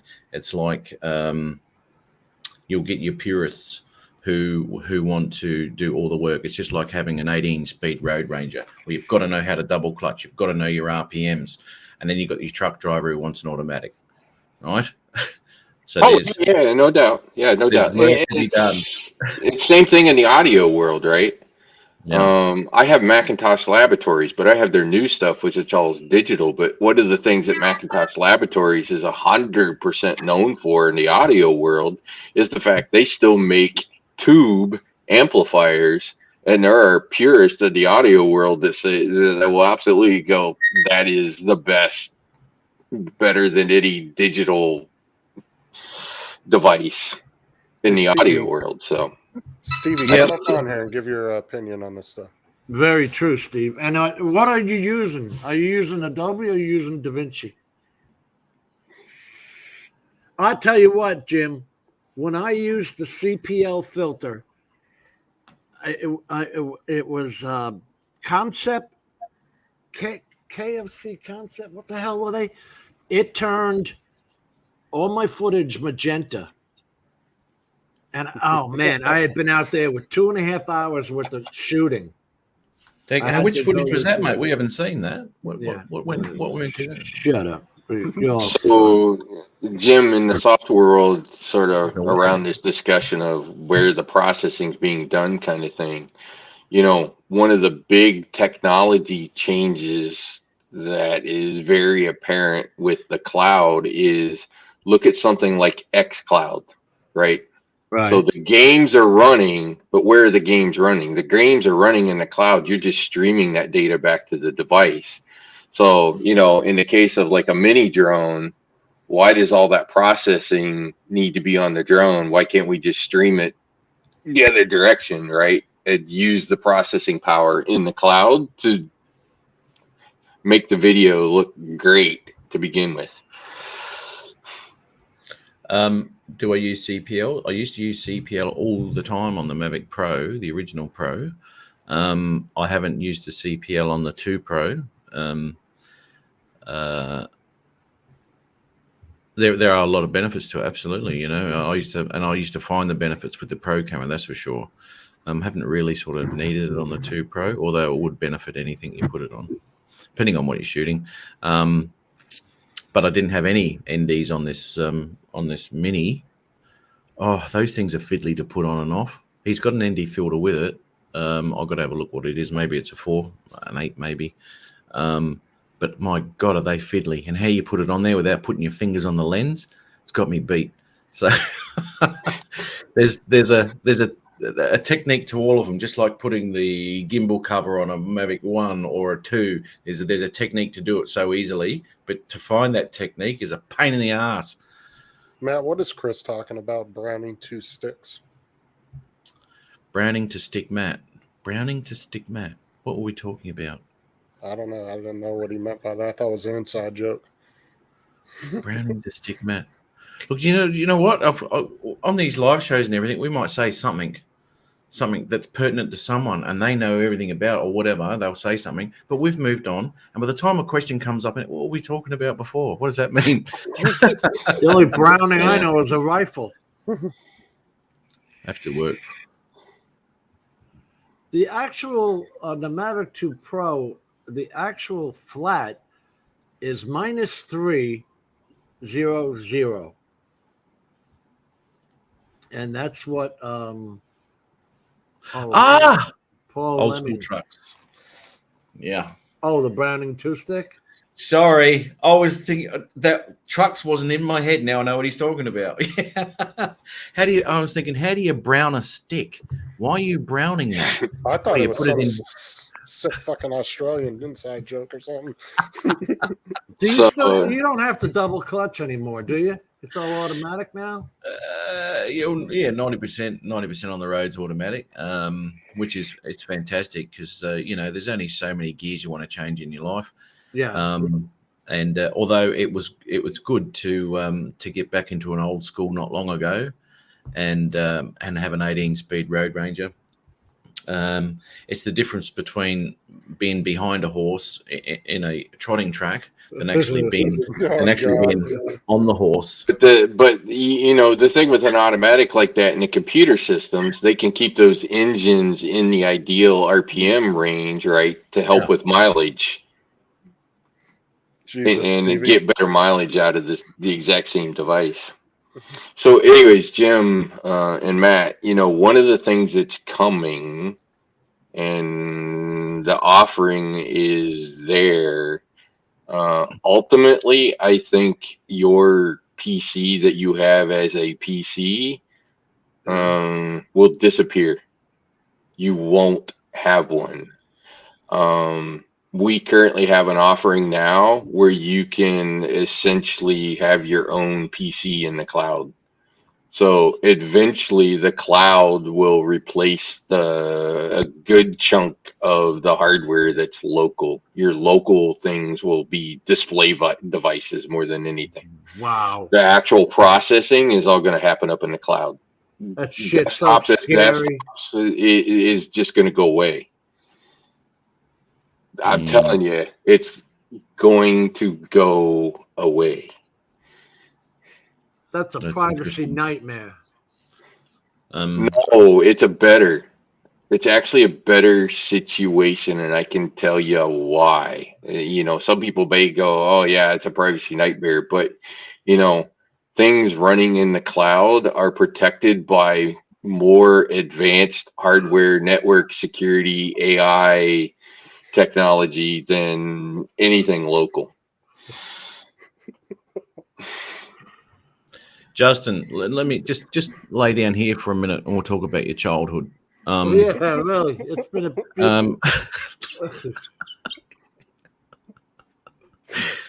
Let's start from your earliest memory. I said, "What music were you raised on?" Hold on, you guys. The older guys are always clowning on damn rap mostly because of the language. But you guys cuss like sailors. What's the difference? I don't want to listen to it in my music. I want to hear Eddie Van Halen screaming on the guitar or Led Zeppelin. I don't know. I think Justin and I would probably like the same music because I listen to trance. A little trance techno stuff.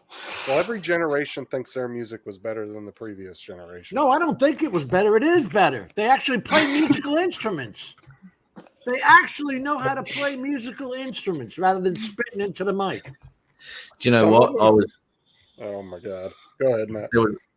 There was a thing on Facebook or whatever, and it was a poster for a live show, and it was come see me live on my laptop, such and such, and I'm thinking what? And then they had this dude. Now he had some board in his hand, and he's got a knob, and he's just going wheel wheel wheel wheel wheel. The crowd's going mental, and he's going wheel wheel, and he's going like this, just going like that on one fucking knob. And then they put on like Walking with Aliens or something like that, and there was a guitarist actually playing the shit, and everyone's going mental. And we're just looking at the difference, going, you don't even have to learn an instrument for that shit. Yeah, you know. With your hip hop, you can't even start conspiracy theories like playing the Beatles album backwards, saying Paul is dead. When my dad was a kid, my grandpa used to tell him the Beatles were the same thing as you're telling me rap is. That's why I said every generation thinks that the next generation's music is shit. This generation started with Elvis. Like that was, oh my God, that was lewd. Watching him swing his hips. The difference is, though, this generation is using bass lines and loops from last generation. They're stealing the music. Their own. But I don't bag on Matt when he uses auto-tune. I don't use auto-tune at all.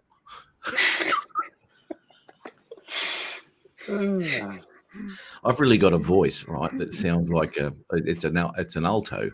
I run it through this processor here. My God.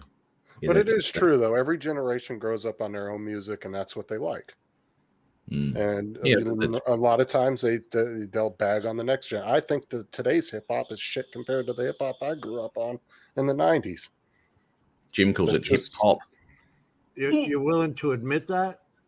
Really? There was no music you could listen to besides someone spitting I into listened the to Metallica. I listened to all those guys back in the 90s. I mean, it wasn't just rap I listened to. I'm just saying.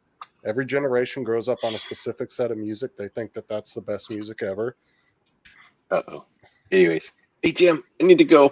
I need to go chase my daughter to bed. All right, buddy. All right, Rod. Have a good night. Thanks, guys. Good conversation. Thanks for coming on. See you, mate. You're welcome. Sound like you're having a toilet emergency then. Oh, gotta go. Oh. But, that one's poking the turtle head out. But this is the thing is what people don't realize is in rap, not mumble rap, what they call mumble rap these days, rap, like back in the 90s, early 2000s, they actually are very knowledgeable in the English language and the way they put compound syllable words together, different things like that, structures. I mean, there's a lot of art form into it, just in the way you structure words together. So music class in school can just be thrown out now because no one needs to know how to play a guitar or beat the drums. But you'd be surprised how many rap artists actually can play instruments, though. How many? You just assume that they don't. Because I absolutely assume that they can't. But there's a lot of them that do go in the studios and make their own beats, and they play their own instruments. They make their own beats. They make their own beats, do they? Not all of them. Let's go on this software here and put it. Run DMC was the first to steal Aerosmith's riff off of Walk This Way. That's when it all started. And it went all downhill. DMC stealing it. But then there's, rap artists that write all their own lyrics, and then there's some that use a lot of ghostwriters. There are. I mean, there's a lot of artists out there that are not even in hip hop; they're in rock and different. I'm gonna rap with Stevie. He and I are gonna get together because he's got the full New York, where my New York is a little diluted, a little Florida diluted after 30 years. We're going to get together and we're going to rap to a Led Zeppelin "Stairway to Heaven." Oh my God. Holy I have an appreciation for all music, not just rap. That's what I said, Matt. Sly and the Family Stone. Wow. Wow. I'm just looking at something here. Yeah, I was too. Really? Same thing, probably. Yeah. We should do it, Stevie, just for a friggin' joke. I don't even know who Wu-Tang Clan is, to be honest with you. Wu-Tang Clan loves Chinese food. I don't even know who they are. Like I said, because you're still living in the 70s. Find better music than Led Zeppelin. Hey, I'm going to play you something here. Sorry. Puff Daddy Jim. Yeah, Puff Daddy and Jim. This is off the subject now because I just remembered what happened. Now, yesterday was the first time flying a drone, the absolute first time that I've come so close. Now, this is Ari's drone, mind you, right? This is not my Mavic 2, my Mini 2, right. To getting a bird strike. Now, the only reason it didn't happen is because it was a crow and it didn't have the agility of yawing as fast as I did. And obviously I was dropping my attitude at the same time, but this thing was all over it, like flies on shit. It was a bit of a worry. Geez, I tell you what, I was a little bit, but I'll show you the footage. And it's a bit of a pity because when things like this happen, you can talk all you like about it. Unless you've got it on camera, you can't, it's a waste of time. But what I did do is I had it on record, and you can see what the drone was doing to try and get away with it from the bird. So what I'll just have a look at it. Come on. That Mini 2 is a quick little drone because it's only like 4.5 miles per hour slower than the Air 2. Yeah. Oh no, this cracked all right. Oh my God, it was brilliant. Because it gets up to 38, and the Air 2 gets up to like 42.5, I think. And the Air 2S. Now, I got to ask you something. You're not actually filming at that speed, right? I have never filmed going more than maybe 15 miles an hour. I do, because sometimes it makes some cool shots, like you're going up as you're rising. And it kind of gives you a nice shot going up real quick. Like when hey, brother Chris. So what do you got queued up there, Matt? Music? No. This is the footage of the Mini getting away from the fucking crow. Oh. This is all the footage that Matt's going to show that's going to make Ari nervous of why he sent him his Mini too. I've got an idea for that. Anyway, here we go. Over here. Why won't that go over there? Yeah, you got to play it on another screen, Justin. Well, this is what I'm doing. Oh, sorry.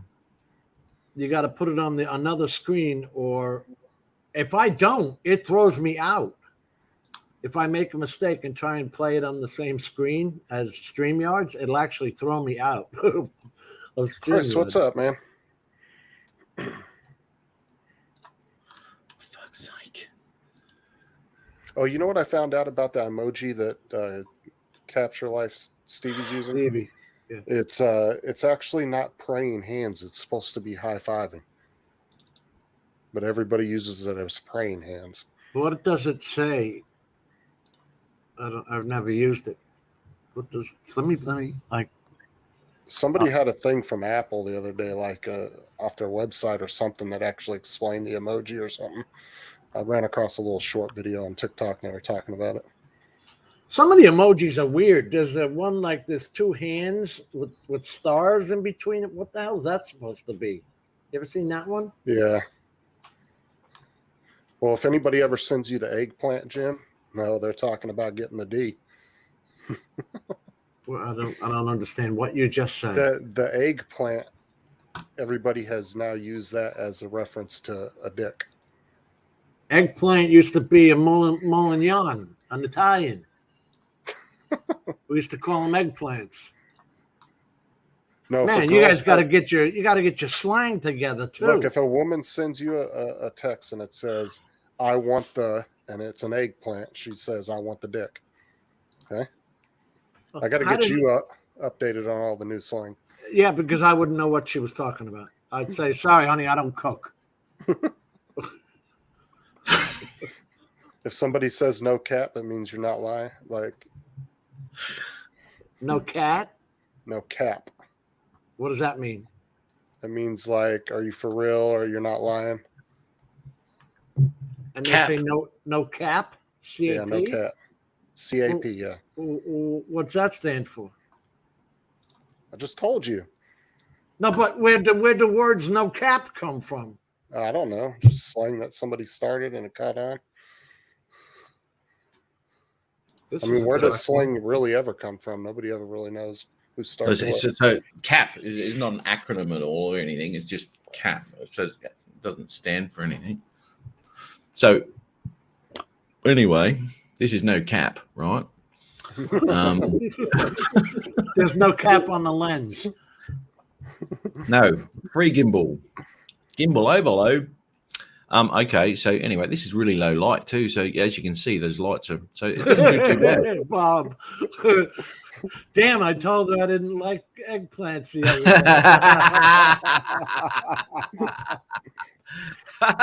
day. That's the one. Is that the one with stars? Yeah, I have no idea what that means either, Stevie. Look, you know what? Look, I've been seeing this chick anyway. She's a little bit younger than me, but anyway, she sends me these stuff. She sends me these things in. I don't know what the hell she's talking about, you know. And she's actually getting quite erotic with me, but I don't know she is. Right. Like, what the hell does that mean? Yeah, we'll talk the eggplant and all that sort of shit. Yeah, I went down the shops and got some the other day, and she'd be there going, what the hell is he talking about? She'd say eggplant. I'd say, do you know how to cook the damn thing? Yeah. No, Matt, she sends Matt a message talking about, I want that D, Big Daddy. And he just says, yeah, I'm old enough to be your dad. What about it? Yeah, I fucking am too. So anyway. Women who like eggplant are good, right? Yes, if they slice it thin, bread it, put it in the pan with some olive oil, and then a little mozzarella on top with a little sauce. It's beautiful. Bit of crushed garlic, a bit of salt and pepper. Oh yeah, oh yeah. Just like Stevie wrote there, peach stands for pussy. If somebody sends you a picture of a peach, you know what they're talking about. So it's not lunch? Well, that could be lunch. Depends. Not a partridge in a pear tree. Look at that. Peaches are pussy. Show me your. Oh. Look at Chris. Look at Chris.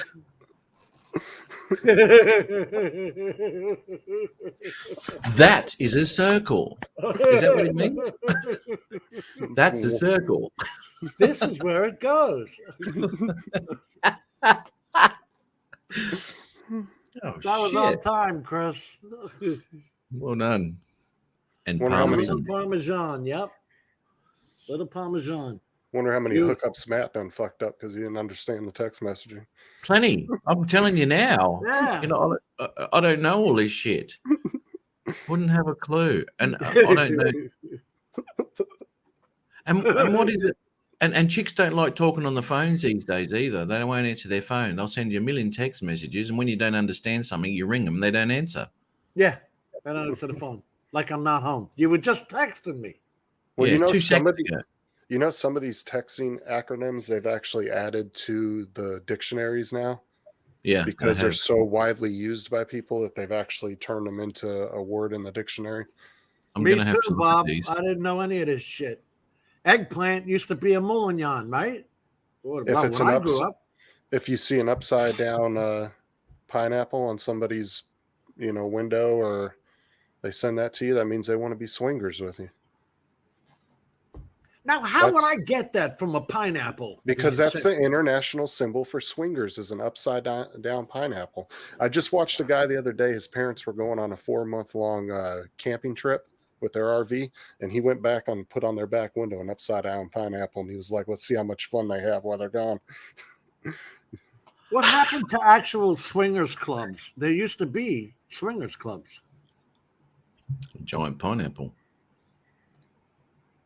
Holy shit. How are you? I'm Rude. Well, I said if you're not getting pink eye, you're not doing it right. That's so rude. You're not getting deep enough in there. Oh man.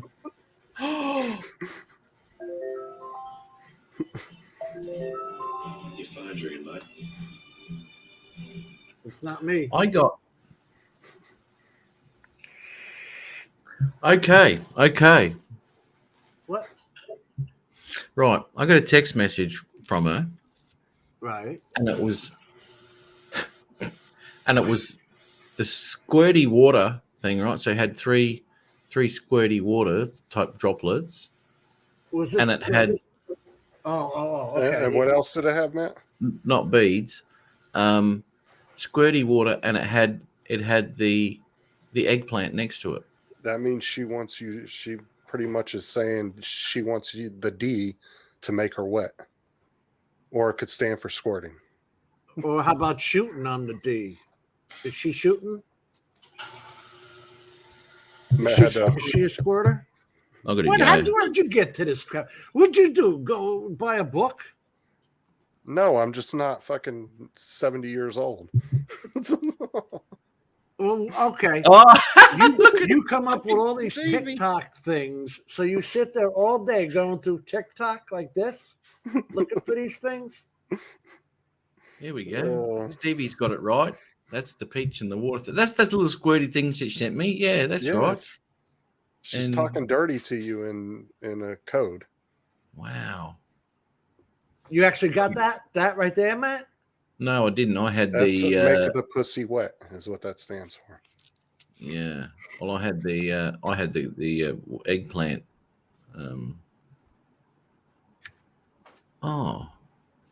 Because it was the eggplant, and then she just wrote Yeah, she's talking about your dick. No, she was saying she knew how to cook the eggplant. No. delicious. Or it means go F yourself. In a pool. In a pool. Look, I'm not here to sugarcoat this shit for you. I'm trying to help you here. Hit her back with the figure hook. Be prepared, Justin. You will be my translator from now on. I'm gonna send you stuff. What does this mean? How do I answer it? Justin, I don't care if you're at work. What did she just say to me? Yeah, because if it's good, I want to answer something back that's good. So what's an upside down tomato, Justin? That doesn't mean anything. It will. Someone's going to think of something there. If you want to have fun, Matt, go outside and put an upside down pineapple sticker on your front door. And maybe one day he may get a knock on his door one day. I should have hung that over my back fence. Really? That's what I'm saying. You might get a knock on the door from a lovely couple that wants to make your night for you. I don't know, man, because every time I've seen these swingers things and all this sort of shit, there are always people in their like 50s and 60s going, "Oh, we've been doing this since the 70s." Well, let me see you back in the 70s. I don't want to look at you now. Because you're flat ass ugly now, yeah. Yeah. She's like, I gave JFK his first hand job. At the lunch shed.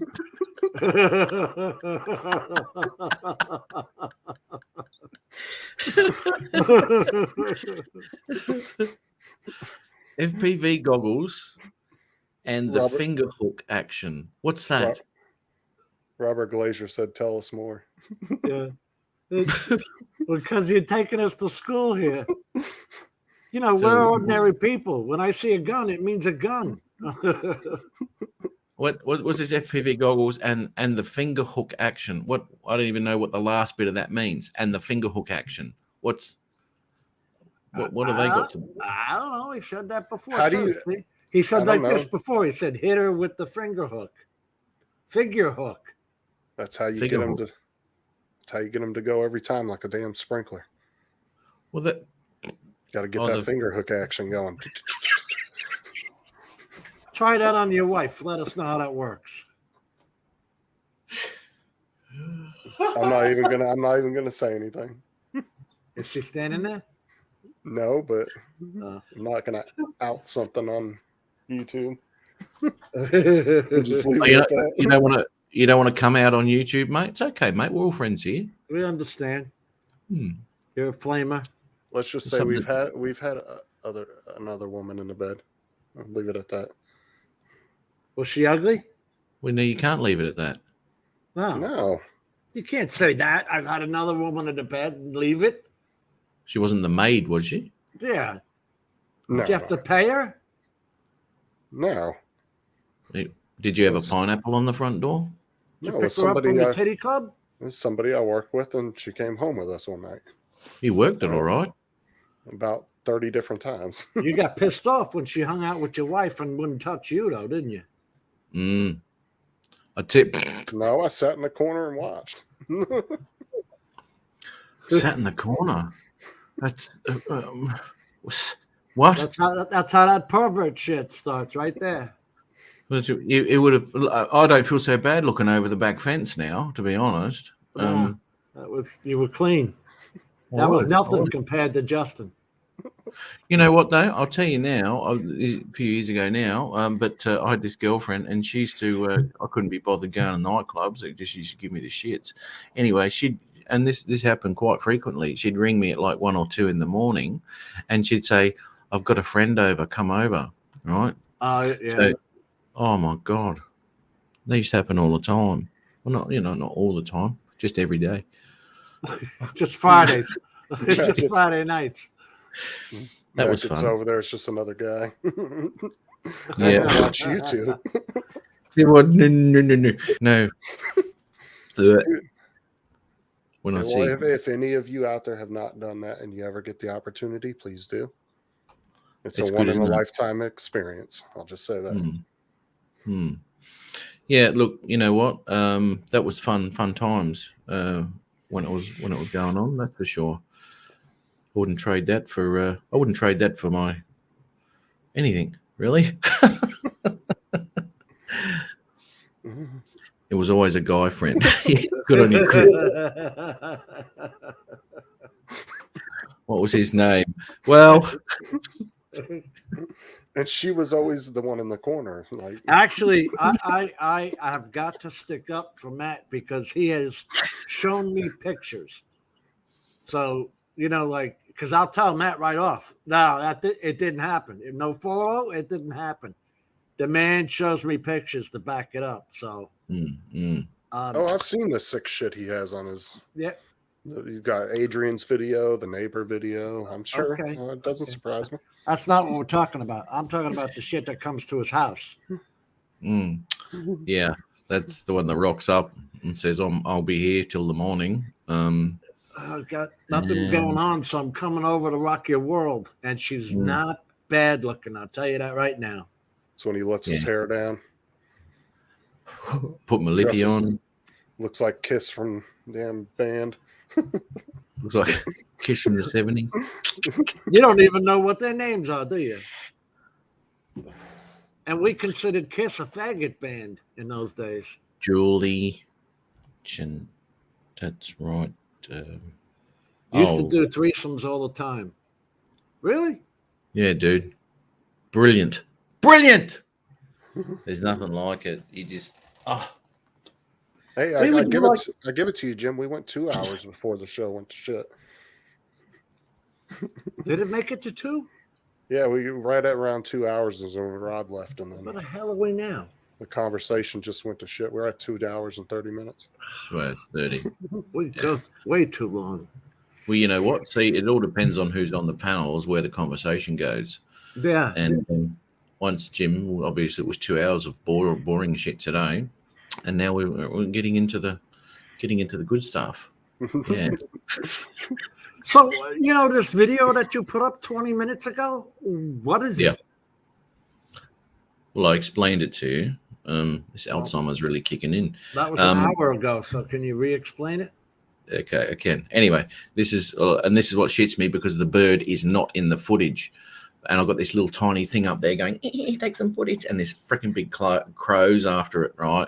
And because it's just above me. Anyway, I had to fly this thing like a mother bitch to try and get it out of the way. So anyway, here is just the footage of the drone getting away from the crow. And as I said, I was lucky it was a crow, because it wasn't quick enough turning. If it was a smaller bird, I would have been down.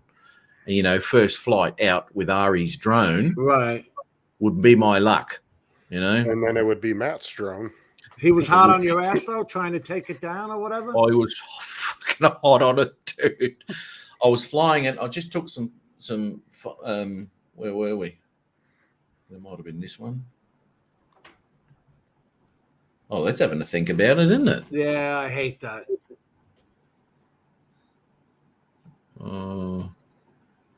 So I just finished taking some footage here. That's right. Okay. So that's look at that. That's bloody dark as all shit down there, mate. That's the Mini 2. It's not bad, is it? Nah. So anyway, I just took that shot. And then I was still up there. And this is when I saw the bird circling upwards. And I'm going, oh shit. What was this in the morning? Yeah, this is morning, mate. Yeah, okay. Really early.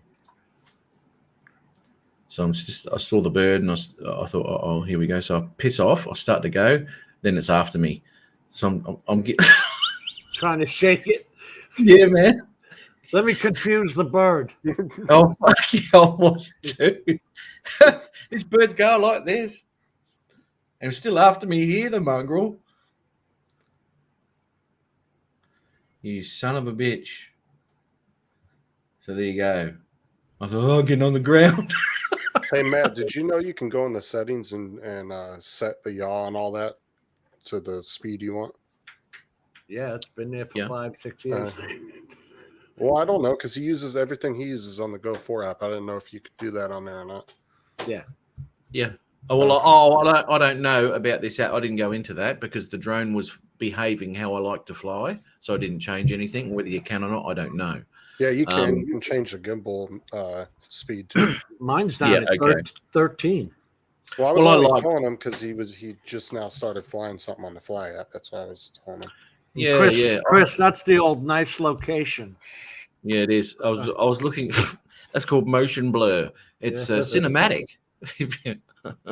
What I did have a good play with, though, which I found really cool, right? I mean, you can do it with the Mavic 2 as well, Mavic 2 Pro, but the 2.7 60 frames, right? And in post, I slowed that thing down as far as it'd go before it started getting jerky. And it's not too bad, man. Really, really good. I didn't mind it. That was pretty cool. And there's all sorts of applications you can. Well, that was a question. Yes, and Go 4. Yeah, you can change the yaw. Well, see, I've never used Go 4, so that's why I was explaining it to Matt. Yeah. Oh, right. He's never really used the Fly app before, so. But have it no, And that's like us. I wouldn't know what the Fly app is missing because I've never seen it. You know what I mean? Right. And yet I hear from you guys what you don't like about it. Hey, And Jim, did you notice when we were having that little conversation for about 20 minutes, you went up to like 3,000 viewers and then just dropped right back down again? No. As soon as you started showing the boring drone stuff. I see we lost another one. We're down to 12. Yeah. Well, I've got to go soon anyway because I've got shitloads to do again today. All right, well, we're going to jump off at this point because I hate when these things go 3 and 4 hours. Say a proper goodbye. Thank you guys for coming. I really do appreciate it. And if you want your videos shown, because I hate to miss people, I really do. At least Stevie every now and then reminds me to play his video. But guys, we'll play your videos as much as you want. And announce the drone meet thing too, Jim. Oh, the drone meetup is from April 28th to May 2nd. And the reason it's April 28th here in Florida is because that's after Bike Week here in Florida, and it's after all the school spring breaks. So rental cars and hotels are available. And I'm going to get the hotel discount up here because my friend is the manager at the Holiday Inn Express. That is one of the perks of being old. You know everybody in town. You know, the cop pulls you over, you flip the badge. Oh, it's you again. Stop speeding, asshole. He told me, he says, you know what the speeding ticket is in Brevard County? I said, no, I haven't gotten one in 30 years. It's like $386, 10 miles over the speed limit. Look, before you go anywhere, Jim. Yeah, bro. Play Stevie's latest video. Anytime, Jimbo. Yeah, no problem. I just released one. Yeah. Okay, so are we talking music here or what? Yeah, Stevie, can I play the music? He's on Epidemic, I think. Yeah, but I'm told that you can't play Epidemic. You can't. I didn't say you could. Jim, you should get a subscription to that, though, for as many people use it. And for the amount of money he spends on crap, you could at least do that. Well, they turn around and give me the copyright claim anyway. At least he couldn't put that on the shelf. Well, no. It's on the virtual shelf. There's another 800 boxes in the house because everything that came with the Osmo, like the Z-axis arm, is a box this friggin' big. They couldn't fold it up and give you a small box. No, the box is friggin' huge. 100% royalty free. How many times have you heard Justin say that? Yeah, 100% no, royalty free. Don't give me no shit. What happened last week? Yeah. Oh, okay. Yeah, but you know what? That's a once-off for Jim. Yours is every fucking time. Every time, Jim. This is safe to play. It's YouTube music. YouTube music. There you go. What the hell are you using YouTube music for, Stevie? What's going on there? Copyright-free YouTube studio music. It's spinning now, Matt. It's spinning. You know, I've gotten a copyright claim on the DJI music in their app. When I've used a music clip from the app, I've gotten a copyright claim for that. I did too, because it was so old. It was from 2017. I think it was you or this Matt. Was recent, like 6 months ago. That happened to me. Look at this. I've got the damn. See that? It's spinning. I can't do anything right now. Is that the Laugh Fly Crash FPV video? Yes. Laugh Fly Crash FPV drone. See if you can put it up, and I'll try and press on it. But I hate that, Stevie. I spend hours listening to music trying to find the right song too. Oh shit! I hit cancel, and now my screen is halfway white. I'm trying to click on Matt put it up. Nothing's happening. That's excellent. Well, if not, we can put it up next week as the first video. Or we can do it on Friday on Matt's show. Damn it.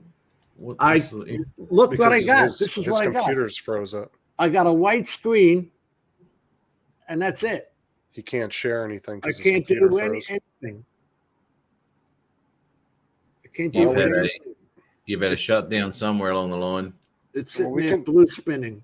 We can do it Friday on that show. It'd be the first video you play. Friggin' unbelievable. Ridiculous. I'm about to break this thing now. That looks like a great little FPV spot through those abandoned buildings. I don't know why it does this to me, because Stevie's video is up on my computer. Better over tell here. you in the manual. What? I said I better tell you in the manual. There's a manual? Where can I find it? Wait a minute. I'm gonna pop out and come back in. Jim here's manual. Eggplant. Squirt. Dumbass. Eggplant, squirty eggplant. Oh my god. Fucking what is the time here? Oh my god, it's 20 to 2. I've got so much to do. That rhymes. I'm like a rapper these days, aren't I? He's like, I've got so much to do. His ass gonna go pass out in the bed. You know, I had a bloody late night last night, man. And it was lucky that now he's on at 11 o'clock and not 10 o'clock. Oh, But Jesus Christ, there's two of them. Here we go. Get rid of that. Get rid of that comment. Got it. There we Got it. You ready to roll? Yeah. Okay, let's do this. So today, we're going to fly this abandoned psychiatric hospital in Long Island. There's actually a few structures here. We got some drone pilots. We got some drones. It's Pilgrim State Hospital. Those guys. That's was that Eddie Nunez and that Herman? Huh? Oh yeah. Psychiatric. It was Lawrence. That's where you dare go if you fly FPV. What's up, everyone? I think Ray Kelly was out there.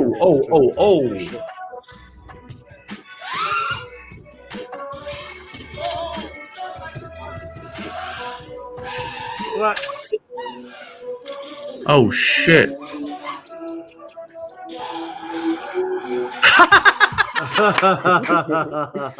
The retrieval. Repair shop. That is spectacular. Jim can take his remote control bucket truck out there. My Patreon money. $1. Let's go, baby! Let's go! $1. Would you find that, Steve? You're part of the club now. You can win a meeting.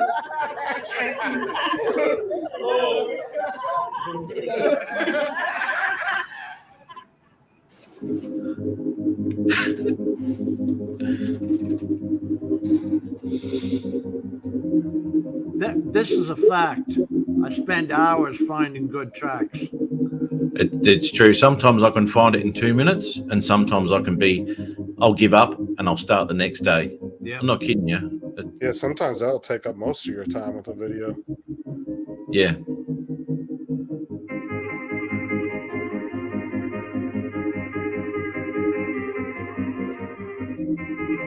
Hang on. Before this, didn't it have... Whoa, I thought that was going down. Matt, ease up on the music or it's going to get muted or something.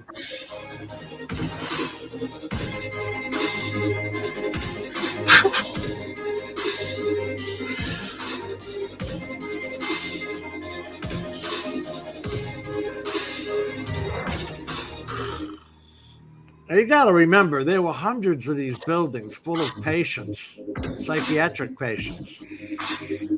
I'd love to go through a walk through that joint. That'd be awesome. The one by my house had 810 acres. Let me show you something. Hey, Stevie, this will flip you out. Here's the key to the ward to get in to the war. All right, I'm all packed up. I'm about to get out of here. I hope you guys enjoyed the video. That's the actual ward key. Peace. Oh, you're on your Stevie. We enjoyed it a little bit, Steve. No, that was good.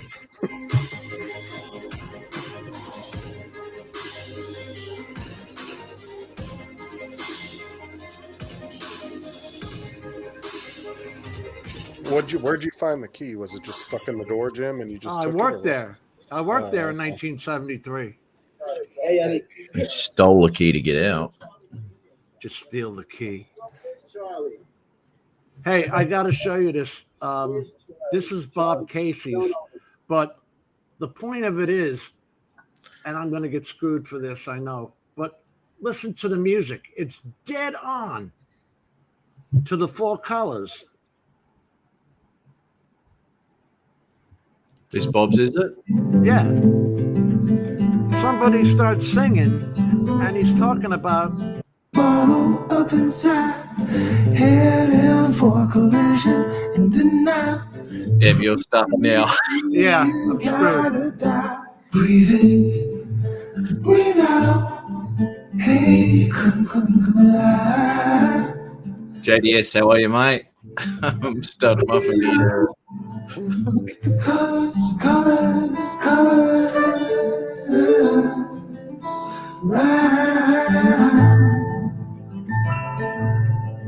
it's sitting there talking about the colors, and I wrote in here, it must have taken him days to find that music. Where the hell is the comment? Matt, did you see the new nickname that Dre gave me? No, what is it? That I had on my name on here. He's calling me the Shorts King, so that's my new nickname. The Shorts King. Oh, that's all right. Yes. Well, it's good to have a title like that. Good at something in your life. Stud Muffin. Yeah, they are knocking them all down. There's one building left at the Kings Park Psychiatric Hospital, too. 810 acres, one building left. You're going to be an international playboy when I get done with you, Matt. I'm just going to get you up on all that Texan slang. I'm going to have all those emojis down pat because I don't want to be sending the wrong one to the wrong person. You know, like I'm, maybe texting my mum and, Well, hopefully she won't understand either. She'll be like, "What the fuck are you talking about?" Well, is that what you're having for dinner? I say, yes, that's it. You're having eggplant for dinner? And some water. You can't have any muffins. What's that, Pink Floyd? What are they You yelling wanted in peaches there? and cream for dessert. Put a pineapple for dessert. Peaches and cream. Oh, Jesus. What are you having for dessert tonight, Matt? Peach. Yeah. Without the pets. Yeah, good. Thanks, JDS. Yeah, cracking along. I could just see Matt botching that shit all up and getting slapped by some chick. Preferable, like, you want to put what in what? Yeah. You're a sick bastard. You take that shit too far. Yeah. Yeah, sorry, it was a mistake. Yeah, it's just weird as fuck. This shit, I just don't know how to answer her sometimes. All right, I'm going to end the YouTube live stream now. Good night, boys. All right, good night, everybody. Thank you very much for coming, man. Thanks for coming in on the chat. JDS, you came in late, mate, but good on you for popping through. Thanks. Good to see you again. I'll do it, Jim.